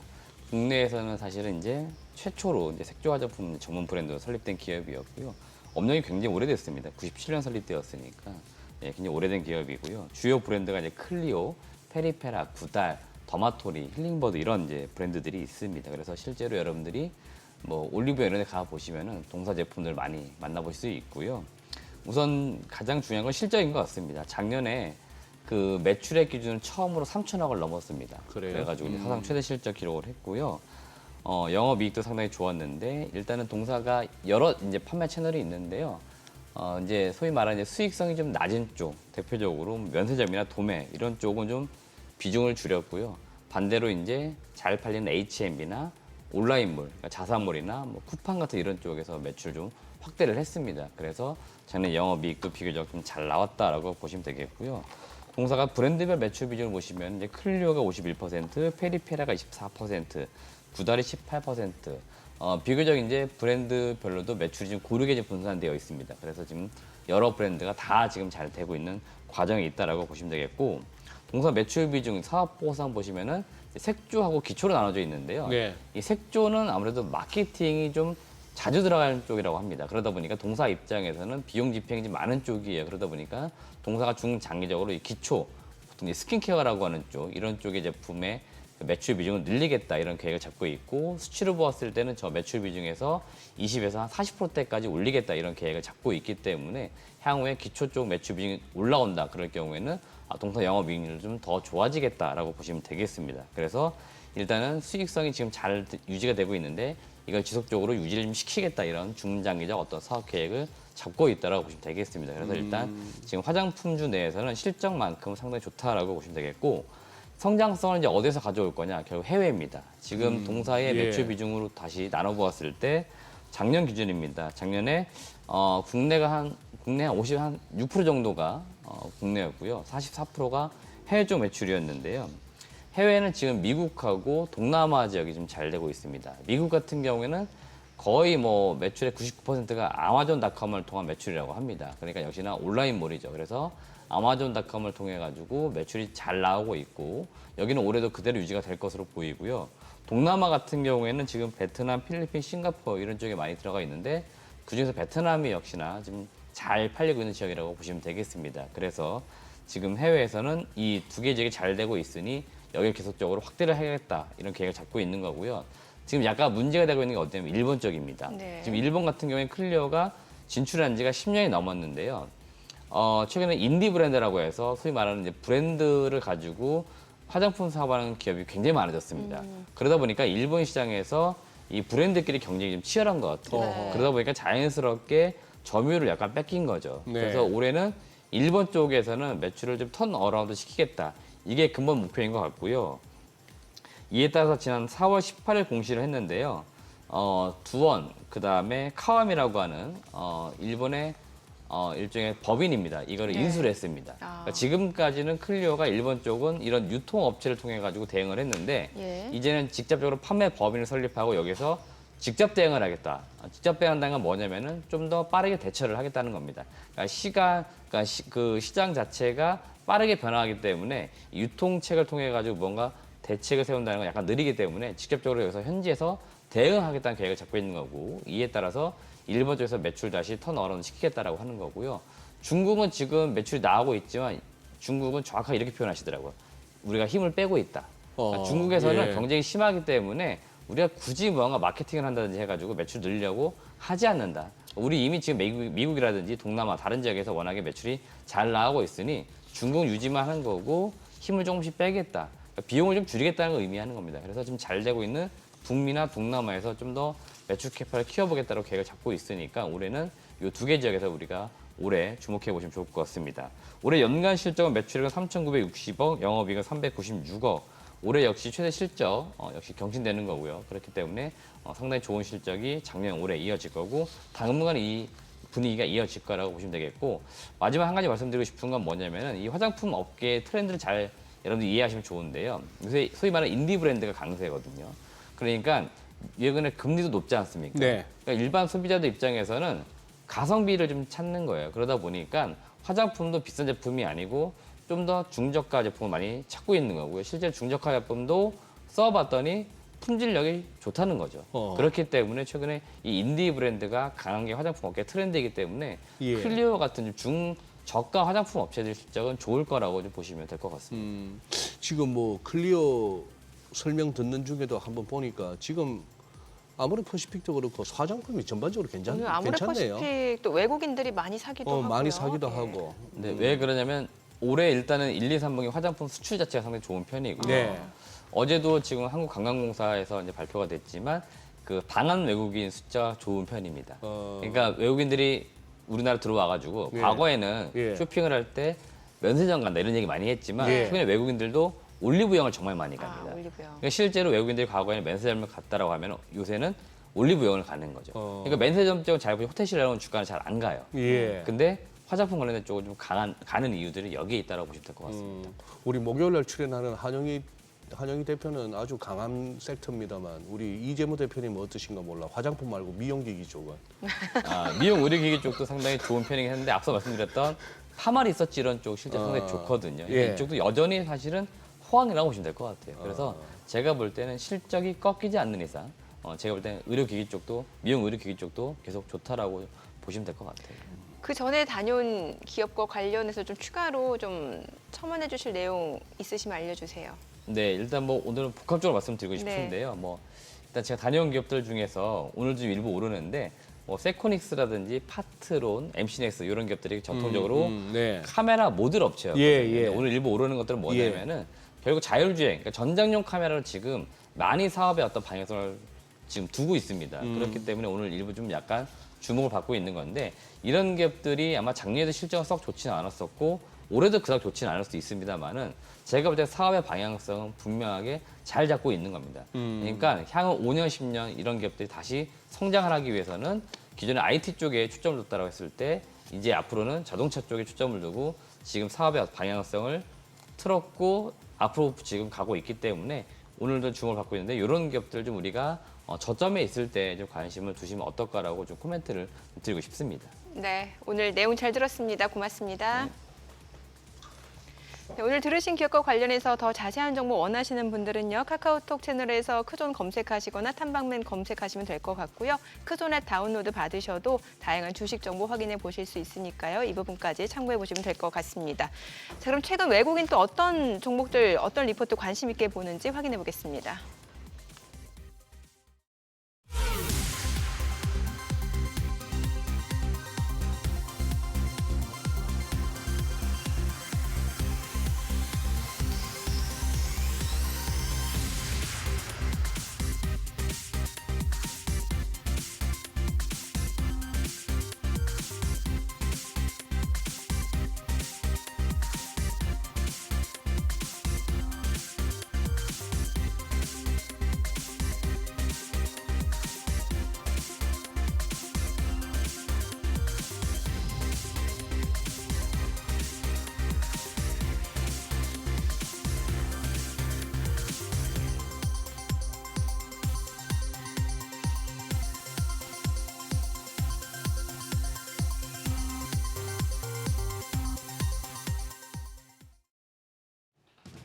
(4월) 마지막 거래일입니다. 이달 들어서 부진한 시장이었지만 마무리가 좀 좋았으면 하는 바람인데요.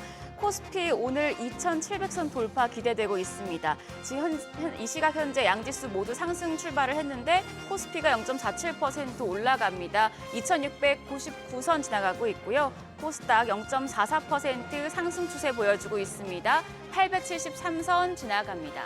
수급 상황 보시죠.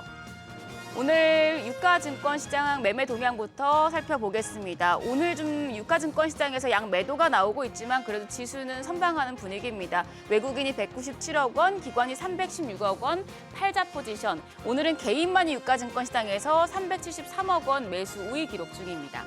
코스닥 흐름 보겠습니다. 코스닥에서도 외국인과 기관 동반 매도 우위 기록 중입니다. 외국인이 283억 원, 기관이 502억 원, 팔자 포지션 보여주고 있고요. 개인만 839억 원 순매수 기록 중입니다. 업종별 흐름 함께 확인하시죠. 오늘은 화장품 업종이 가장 상승률 상단에 위치해 있고 또 테슬라발 훈풍에 스마트카 관련주가 큰 폭으로 오르면서 소프트웨어 그리고 2차 전지 중심의 전기 제품 업종도 상승률 상위에 올라와 있습니다. 반면에 해운사와 조선, 에너지 장비와 서비스 업종 가장 크게 하락하는 중입니다. 시장을 주도하고 있는 테마 종목별로 시세 확인하겠습니다.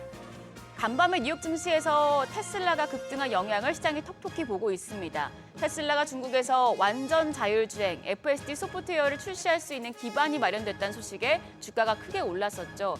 이 영향으로 2차 전지 장비주가 현재 상승세 시현 중입니다. 특히 제일 M&S 같은 경우에 2차 전지 믹싱 장비와 믹싱 시스템 전문 업체인데요. 오늘 코스닥 시장에 신규 상장을 했는데 현재 장 초반 대비해서 상승폭이 작지만 그래도 질주하고 있습니다. 59.32% 폭등, 현재 거래가 35,250원으로 집계가 되고 있고요. 그 밖에 장비주에서는 필에너지가 4.72% 올라 25,500원, 하나기술이 2.12% 상승세로 57,900원 지나갑니다. 더해서 윈텍이 1.75% 강세 흐름 3,495원 선 전개되고 있고요. 엔시스도 2.59% 올라갑니다. 현재 거래가 8,310원으로 집계되고 있습니다. 테슬라발 호재 속에 스마트카 관련주도 급등세를 연출 중입니다. 자율주행차 관련주에서는 라닉스가 27.7% 지금 강세 시현하면서 현재 거래가 6,350원으로 집계가 되고 있고요. 라이콤도 20.4% 급등세 시현 중입니다. 3,005원. 모바일 어플라이언스가 장 초반 대비해서는 상승폭이 줄어들었지만 여전히 18.2% 질주합니다. 거래가 3,345원으로 집계되고 있습니다. 여기에 더해서 스마트 레이더 시스템도 9.55% 올라갑니다. 14,580원. 그리고 퓨런티어가 9.94% 강세 흐름 보여주면서 26,550원 선 지나가고 있습니다. 전선주도 상승 흐름 나타내고 있죠. 불이 가격이 2년 만에 최고가를 기록하자 이 전선주가 영향을 받고 있는 건데요.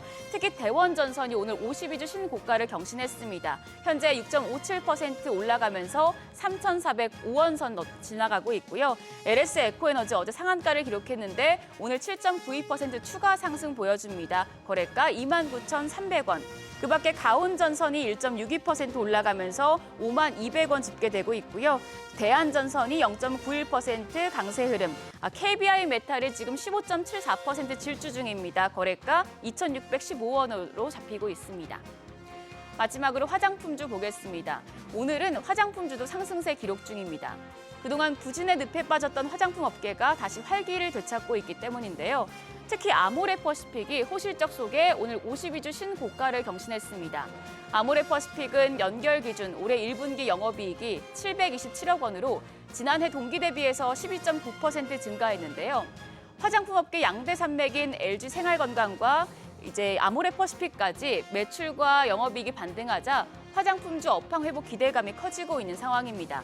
그래서 아모레퍼시픽 이 시각 현재 5.97% 강세 흐름 보여주고 있고요. 16만 5천 원 선 넘어가고 있습니다.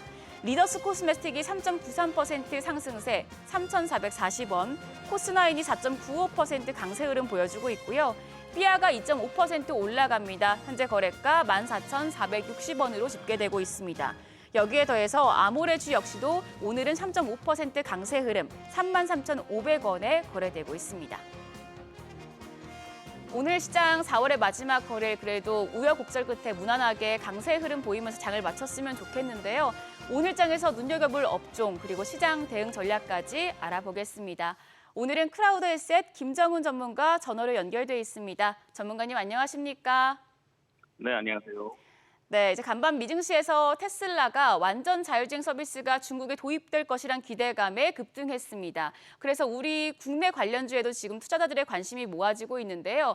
오늘 접근해봐도 좋을지 궁금하고요. 그리고 관련 업황 관련해서 전문가님의 의견도 궁금합니다. 네, 우선 최근에 우리 증시가 왔다 갔다 하는 그런 모습을 좀 보여주고 있는데요. 오늘은 이제 모처럼 그 자율주행 관련 섹터가 상승을 보이고 있습니다. 특히 테슬라가 중국서 완전 자율주행 실용화를 위해 바이두와 파트너십 체결을 하면서 중국 내 데이터 안보 문제를 일부 해소하면서 국내 자율주행 섹터의 상승 모멘텀으로 좀 작용을 하고 있습니다. 자율주행 섹터는 애플이 자율주행을 포기함으로 인해서 애플카가 이제 포기를 함으로 인해서 이제 테슬라가 이제 경쟁업체가 사라지면서 그동안의 상승 모멘텀이 많이 없었기 때문에 이번에 테슬라가 중국과의 어떤 이 파트너십 체결로 인해서 상승 모멘텀이 이어질 가능성이 있는데 자율주행은 레벨 1에서 5단계로 구분하고 있는데 현재 레벨은 2에서 3으로 가는 가두기 단계로 보시면 좋을 것 같고요. 이 자율주행 시장은 연평균 한 38% 성장하면서 2030년도에는 8,084억 달러 정도로 성장할 전망이기 때문에 실적 전망과 함께 여러분들이 관심 있게 좀 보셔야 될 세트라고 보여집니다. 네, 이 자율주행 관련 분야에서도 뭐 카메라나 소프트웨어, 라이다 등 분야가 굉장히 다양한데 전문가님 지금 시점에서 눈여겨보면 좋을 종목 어떤 거 꼽으시는지요? 물론 이제 자율주행에는 카메라 소프트웨어부터 해서 라이다 등 다양한 부분이 있는데 소프트웨어로 운영되기 때문에 보안 부분도 굉장히 중요한 이슈가 될 수가 있습니다. 그래서 여러 종목이 있지만 저는 현대오토에버 여러분들이 좀 관심 있게 보셔야 되지 않을까 그렇게 보여지고 있습니다. 물론 이제 모바일 어플라이언스랑 라닉스 그리고 스마트 레이더 시스템 그리고 텔레치스 등이 있지만 현대오토에버 같은 경우에는 현대차 기아차 그룹의 관계사로서 글로벌 시험 인정 기관인 TÜV 라인란드로부터 국제 표준 기반의 사이버 보안 관리 체계 레벨 3를 최근에 인정받았기 때문에 현대 기아차 그룹의 자율주행을 선도하는 회사라고 보시면 좋을 것 같고요. 특히 이제 현대 오토에버 같은 경우에는 현대차 미국 공장이 완공됨으로 인해서 IT 시스템 운영과 그리고 차량용 소프트웨어 실적 성장세가 본격화될 수 있는 했기 때문에 여러분들이 그런 흐름에 맞춰서 시장에 대응하시는 것이 중요해 보이고요. 현대 오토에버 같은 경우에는 최근에 주가가 하락을 했지만 2023년 실적에서 나타나듯이 매출액은 3조 원을 돌파하였고요. 영업이익은 역시 지속적으로 성장을 보이면서 1,800억을 돌파하고 있고 유보율 역시 11,423%로 올해 주주 환원 관련 정책이 이어질 가능성이 높기 때문에 여러분들이 좀 관심 있게 좀 봐야 할 그러한 종목이고요. 특히 이제 현대 오토에버 같은 경우에는 사업 부분이 IT 시스템 운영 부분과 차량용 소프트웨어가 있는데 이 비중이 지금 50대 20으로 차량용 소프트웨어 실적이 꾸준히 성장세로 보이고 있기 때문에 이러한 여세가 2024년도 실적을 성장이 지속될 것으로 전망이 되는 종목입니다. 네, 이제 4월의 마지막 거래일입니다. 내일 국내 증시 근로자의 날로 휴장을 앞두고 있는데요. 오늘 대응 전략 어떻게 잡으면 좋을까요? 네, 오늘은 4월의 마지막 거래일이죠. 그래서 기관 외국인들의 윈도우 드레싱 효과가 나타날 수 있는데 그동안 상승폭이 좀 컸던 종목들은 아마 차익 매물이 좀 나오면서 비중 조절이 좀 필요해 보이고요. 그동안 이제 낙폭과대 종목 관련들 중에서 1분기 실적 개선이 확인되는 종목군에 대한 관심을 가지고 우리가 대응 전략을 좀 짜야 될 것 같고 특히 이제 5월 첫 영업일부터 이제 정부의 밸류업 프로그램 관련한 이슈가 나올 수 있기 때문에 저 PBR 관련 LX 인터내셔널, 금호석유, 지역난방공사 등의 어떤 수급적인 변화를 확인하면서 시장에 대응하는 것이 바람직해 보입니다. 네, 오늘 말씀 고맙습니다. 지금까지 업종과 대응 전략 알아봤습니다.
어제 외환 시장에서 달러인 환율이 장중 160엔대를 돌파했습니다. 1990년 이후 34년 만에 지금 최저 상황인데 오늘 KB국민은행 이민혁 이코노미스트 연결해서 환율 상황 자세히 짚어보도록 하겠습니다. 안녕하세요.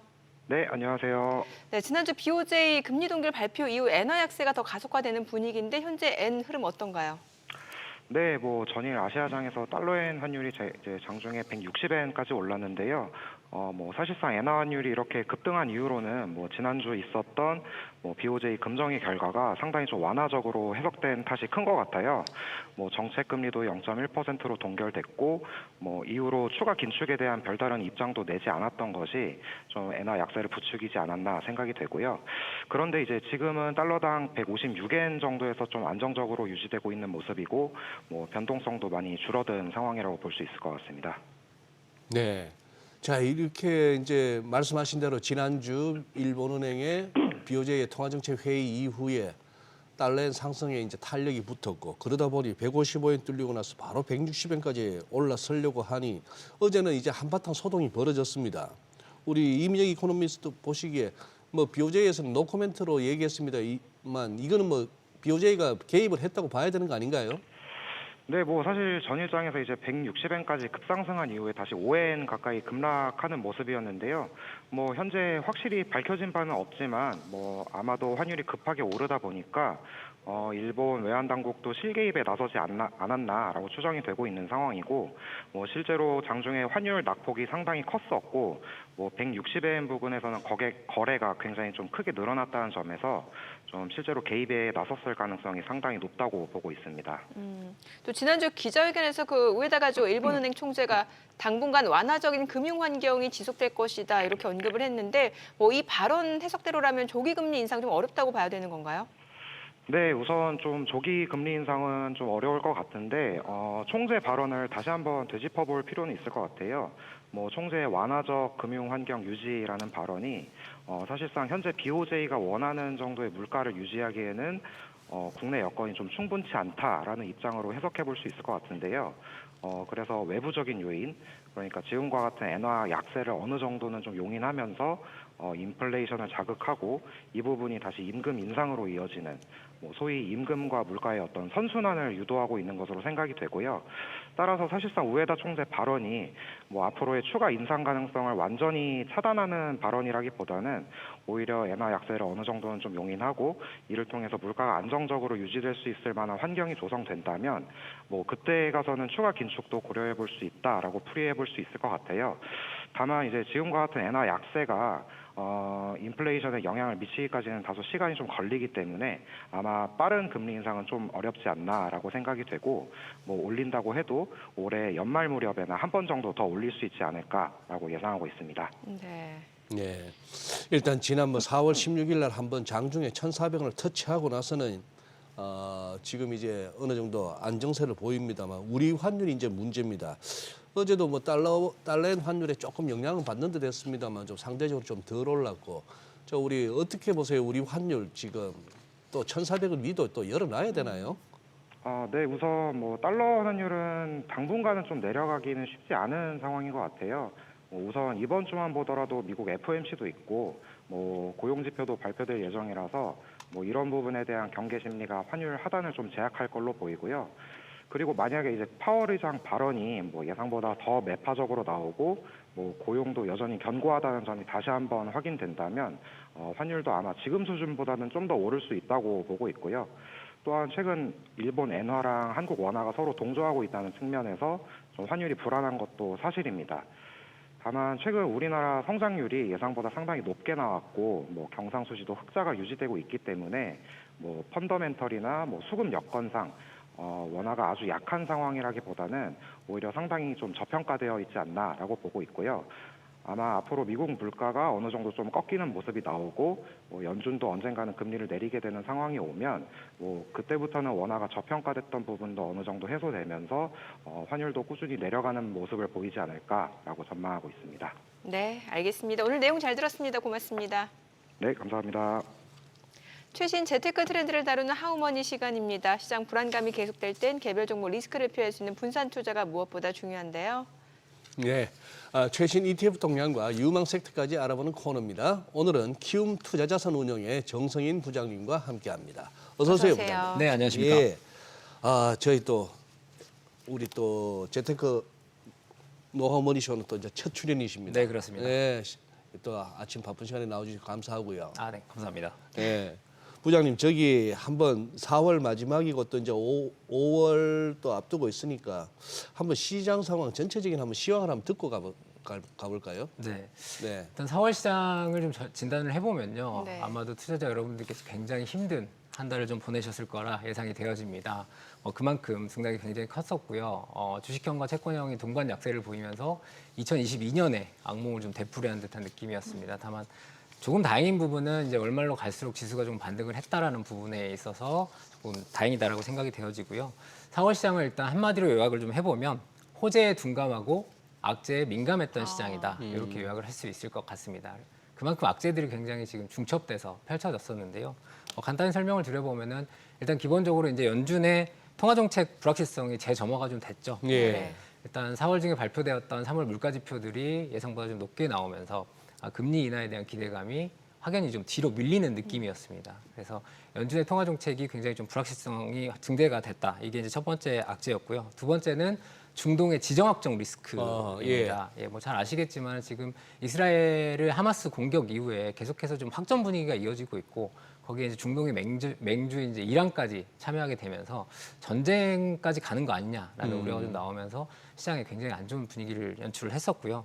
이와 관련해서 중동 리스크가 터질 때마다 발생하는 현상이지만은 국제유가가 급등을 했고요. 네. 그리고 이제 안전자산의 대표 주자인 금 그리고 이제 달러화의 강세까지 또 영향을 미치는 모습을 보였습니다.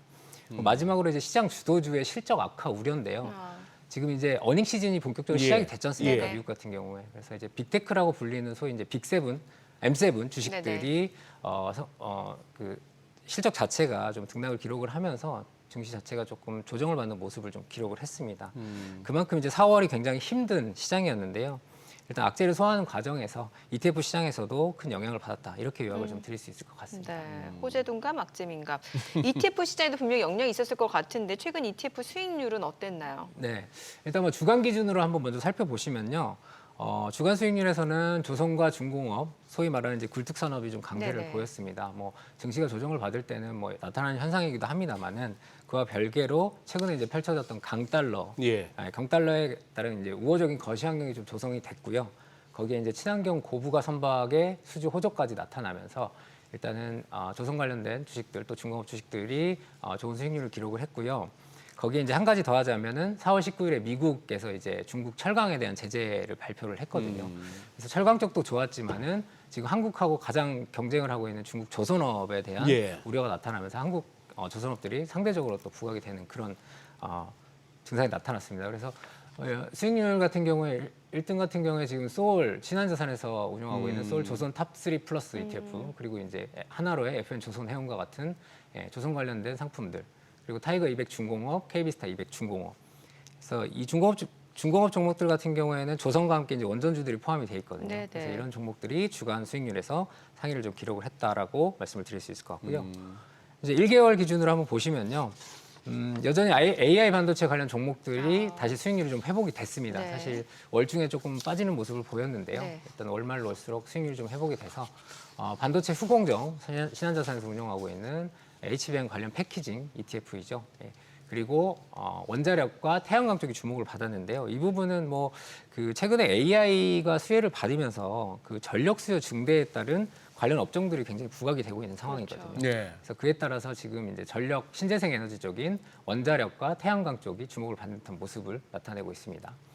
네. 그리고 이제 4월에 화장품주들이 예. 성과가 되게 예. 좋았어요. 뭐 여러 가지가 있겠지만 일단 일본의 골드니크나 중국의 노동절 연휴를 앞두고 외국인 관광객의 유입이 많아질 거다라는 기대감 일단 계속해서 나타났던 것 같고요. 그리고 화장품 업체들 같은 경우 최근에 이제 사실 중국 쪽 매출이 이제 제일 컸었는데요. 네. 최근에는 한류를 타고 유럽이나 미국 쪽 매출까지 좀 확대되는 모습을 보이면서 화장품주들이 4월에 굉장히 좋은 성과를 기록했다라고 말씀을 드릴 수 있을 것 같습니다. 네. 자, 지금 이제 4월에 많은 이슈가 있었는데 그 중에서도 이제 조금은 뭐 뉴스에서 그 빈도가 줄었습니다만 이 중동 리스크 요 부분인데요. 아직은 뭐 현재 진행형이라 봐야 될 것 같고 혹시 요 ETF 시장에는 이것과 관련한 뭐 특별한 영향은 없었습니까? 네, 당연히 영향을 미쳤고요. 예.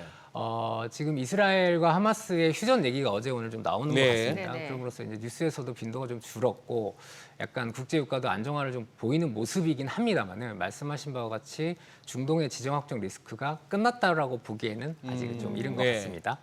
그래서 뭐 그동안의 과정을 보면 일단 작년 10월에 이제 하마스가 이스라엘 공격을 하면서 시작이 됐던 거고 이제 연말쯤에는 이스라엘이 지상전을 펼치면서 좀 악화가 됐고 앞서 말씀드린 바와 같이 지금 4월에는 지금 이란이 좀 끼어들게 되면서 이제 이 전쟁에 대한 리스크가 더욱더 고조가 됐던 상황이거든요.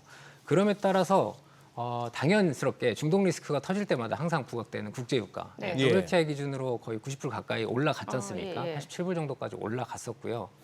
그와 함께 이제 안전자산 선호에 따라서 금 가격 그리고 달러 강세까지 같이 나타났던 모습이거든요. 그래서 그에 따라서 이제 ETF 시장에서는 일단 네. 원자재에 투자하는 ETF들 그리고 원유 기업에 투자하는 ETF들이 좀 수혜를 받았고요. 수익률 관련해서 한번 살펴보면요. 예. 일단 상위 1개월 기준으로 봤을 때 1등 같은 경우에는 하나로 글로벌 금 채굴 기업 ETF가 높은 수익률을 기록을 했습니다. 그래서 금 관련된 주식에 투자하는 ETF인데요.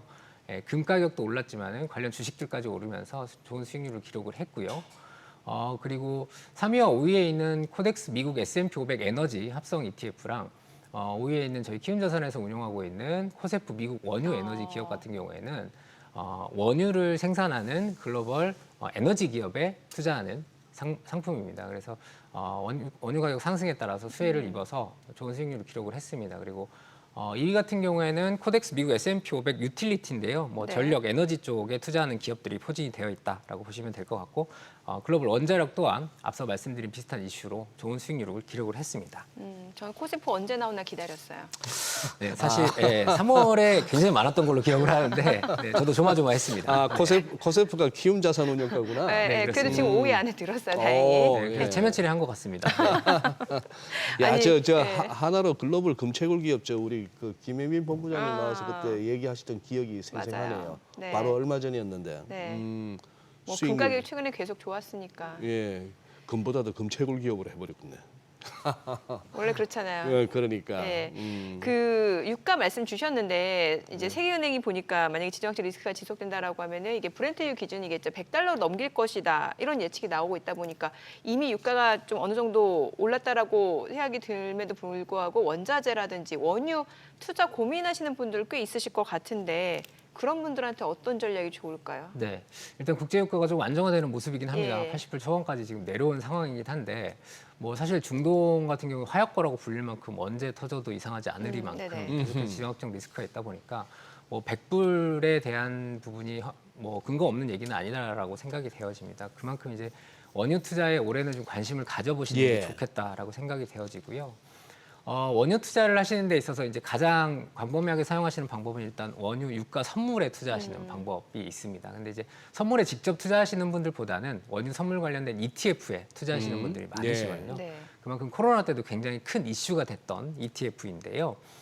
다만 이제 원유 선물 같은 경우에는 매월물 기준으로 투자를 하다 보니까 매월 롤오버를 해야 됩니다. 어허. 네, 근데 이제 원유 선물 같은 경우에는 기타 뭐 달러 선물이나 금 선물에 비해서 롤오버 비용이 다소 좀 큰 모습을 기록을 예. 하고 있거든요. 그러다 보니까 롤오버 비용이 좀 높다 보니까 유가 상승에도 불구하고 그 수익률 자체가 정확하게 따라가지는 못한다라는 좀 단점이 있습니다. 네네. 그래서 제가 오늘 추천드리는 상품은 일단 코세프 미국 원유 에너지 기업 ETF인데요. 아까 5위에 있다. 예, 수익률 5위에 네, 있는 상품입니다. 네, 네. 저의 체면치레를 유지시켜주는 예, 예. 상품인데요. 예. 이 상품 같은 경우에는 일단 미국의 대형 에너지 기업들인 엑손모빌, 쉐보론, 옥시덴탈과 같은 대형 에너지 기업들에 투자하는 네. 상품입니다. 예. 이 에너지 기업들 같은 경우에는 기본적으로 유가의 움직임과 주가의 움직임이 굉장히 동반되어서 움직이는 특징을 가지고 있다라는 부분이 대표적인 부분이고요. 여기 한 가지 좀 더하자면 네. 그 원유 에너지 기업들 같은 경우에는 현금이 굉장히 많아요. 네네. 우리나라 같은 경우에도 원유 회사들이 기름집이라고 부를 만큼 이제 돈이 굉장히 많은 회사들인데 이 미국 기업들 같은 경우에도 현금을 굉장히 많이 갖고 있다 보니까 미국의 대표적인 고배당 기업들입니다. 네네네. 아, 예. 그래서 최근에 ETF 시장에서 보면은 미국 고배당 상품들이 굉장히 유행을 하고 있지 않습니까? 네. 그 상품들의 포트폴리오를 한번 보면요. 제가 방금 말씀드린 이 미국 원유 에너지 기업들에 들어가 있는 종목들이 포트폴리오의 상단을 차지하고 있을 만큼 배당 수익률이 굉장히 높다 보니까 국제유가 상승에도 베팅할 수 있지만은 거기에 더불어 배당 수익률까지 수취할 수 있는 장점이 있다. 네. 이 부분을 좀 강조드리고 싶습니다. 예. 그래요. 지금 이제 뭐 외환시장 변동성도 이제 뭐 상당해졌는데, 이쪽에 또 환율 이러다가 결국 다시 뭐 하향 안정화될 거야 하는 차원에서 또 인버스 쪽으로도 자금이 몰리고 있다고 하던데요. 네. 우리나라 개인 투자자분들을 보면요, 굉장히 스마트한 투자를 많이 하시는 것 같아요. 발빠르게 움직이죠. 굉장히 발빠르게 네. 움직이시고요. 뭐 헤지 펀드도 잡아먹을 기세예요. 예, 그래서 뭐 주가가 오르면 인버스나 네. 고버스에 많이 네. 하시고요. 최근에도 아니나 다를까 환율이 올라감에 따라서 인버스나 고버스라고 표현하지 않습니까? 인버스 네. 레버리지 ETF인데요. 이쪽에도 이제 개인 투자자분들의 자금이 상당히 좀 몰리고 있습니다. 다만 이제 앞서 외환 진단에서도 좀 나왔지만은 네. 좀 우려가 되는 부분은 예. 일단 현재까지의 분위기는 달러 강세 기조가 유효하다라고 봐야 될 것 같거든요. 달러 강세가 예. 아직은 유효하다. 예.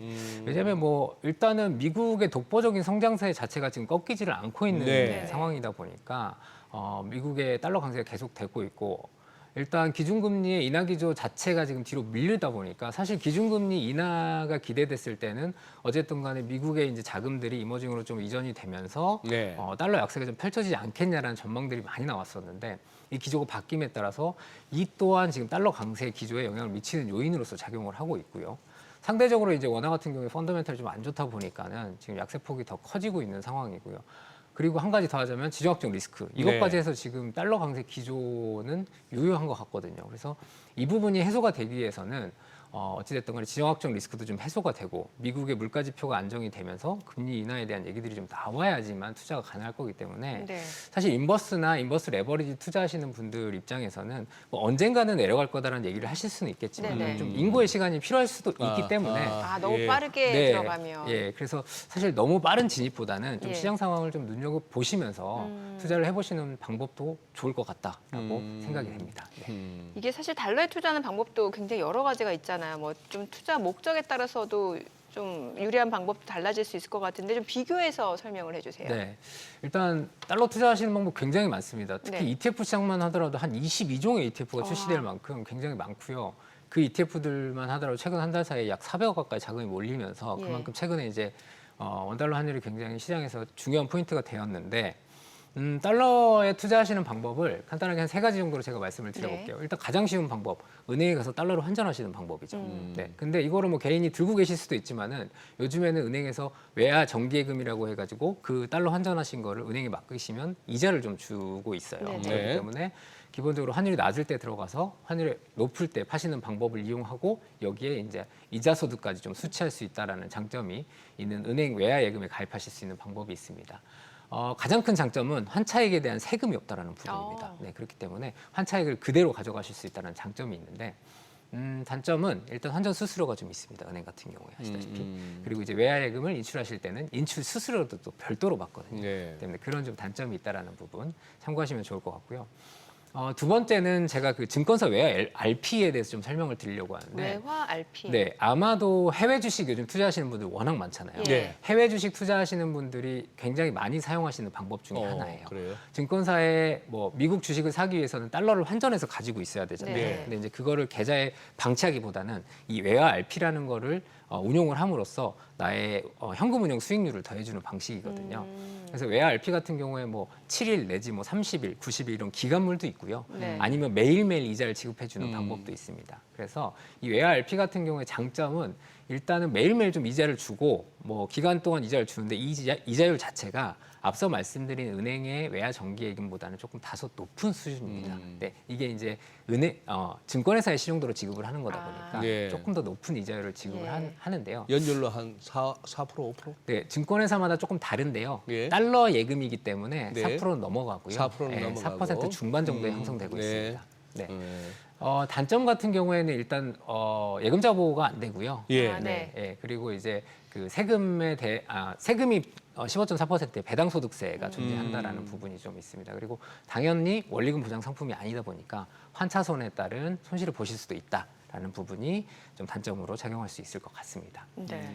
마지막은 제가 이제 ETF에 대해서 좀 말씀을 드리려고 네. 하는데요. 네. 뭐 굉장히 다양한 상품들이 있습니다. 앞서도 말씀드렸던 미국 달러 선물 ETF가 이제 가장 대표적인 상품인데요. ETF 같은 경우에는 별도의 환전 없이 이제 증권사 MTS에서 주식처럼 좀 매매가 가능하시다라는 가장 큰 장점이 있기 때문에 좀 단기 투자로서 굉장히 용이한 상품이다라고 보여지고요. 원화로 투자하실 수가 있으세요. 예. 별도 환전하지 않으셔도 되고 환전 같은 경우에 이제 ETF에서 자체적으로 좀 수행을 하기 때문에 그런 장점이 좀 있습니다.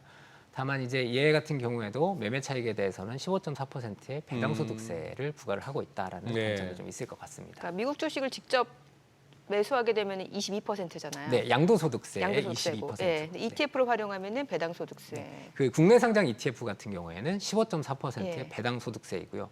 국내 주식형은 비과세입니다. 주식형 비과세. 네네. 예. 그래요, 부장님. 그러면 저기 뭐 요즘은 이제 ETF 활용하는 이제 투자에 나서는 분들이 많은데 ETF 하면 전통적인 그 우리 관념은 이게 패시브인데 요즘 들어서 또 액티브 쪽으로 제법 주목을 받고 있다고요? 네, 액티브 ETF가 사실 한국에 출시된 거는 네. 채권형이 먼저 출시가 됐습니다. 채권형? 네. 2017년에 먼저 네. 출시가 됐고요. 주식형 같은 경우 2021년에 출시가 됐는데 그때 당시에 이제 미국이 아크 ETF가 유행을 하면서 캐시우드? 캐시우드 예, 예. 아크 예. ETF가 대표적인 이제 액티브 ETF. 예, 그렇죠. 그래서 이제 한국에서도 액티브 ETF 시대가 본격적으로 열렸는데 그동안은 사실 이제 전체적인 사이즈 측면에서 어떤 양적인 성장을 거두지는 못했었어요. 그런데 네. 그 대부분의 액티브 ETF들이 최근에 이제 채권형 쪽으로 몰리면서 예. 작년부터 지금 채권형 ETF 시장에 굉장히 큰 규모의 자금들이 좀 들어오고 있거든요. 그러다 보니까 이제 사이즈 측면에서 봤을 때 과거 한 5% 수준밖에 안 됐어요. 예. 지금 ETF 시장이 약 140조 원 정도 그러니까 되는데 예.